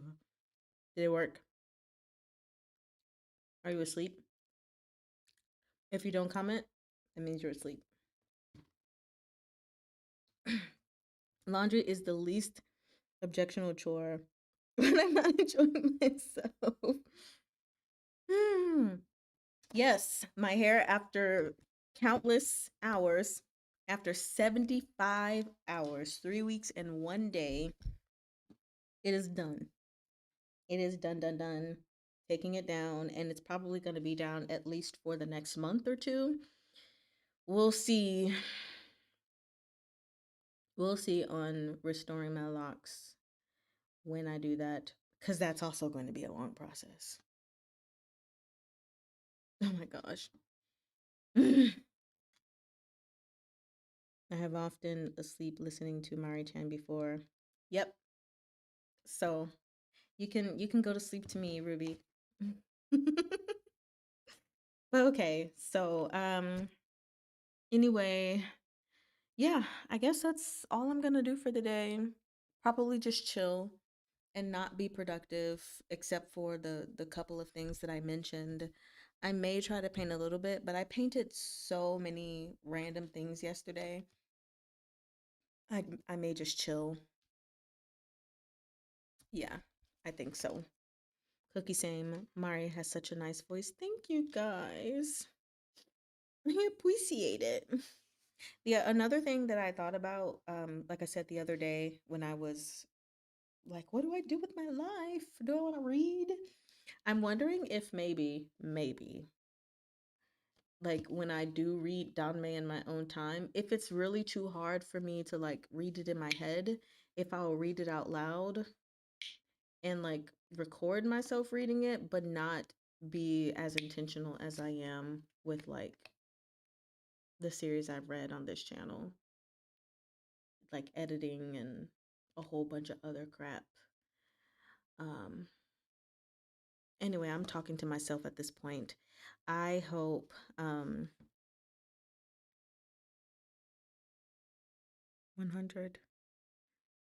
or 6th re-listen to Peerless. I need another Munchie shirt series released ASAP. You listen to the reading sometime to make you sleep. Oh yes. Yes. Oh. I'm glad I can help you guys either sleep or just chill. That's very nice to know. I do it to myself sometimes too. Um, but yeah, so that people who need to go to sleep can go to sleep, and people that need to eat can go eat or potty and all those other things.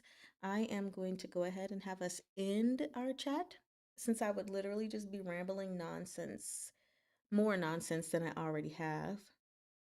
We're gonna go. So I hope you guys have a beautiful day and or night.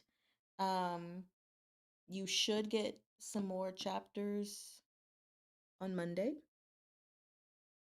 Yes. Yes. Monday. I'll see you all next time. Yeah, some translations of her other novels. Yeah, I started reading a fan translation of another one. It was a Disciple and Shritsun one, but I didn't like the writing. It felt so choppy. It didn't feel like her released copies. Thank you, Sigrid. Okay, bye, you guys. I will see some of you in Discord. Otherwise, I'll see you all next time.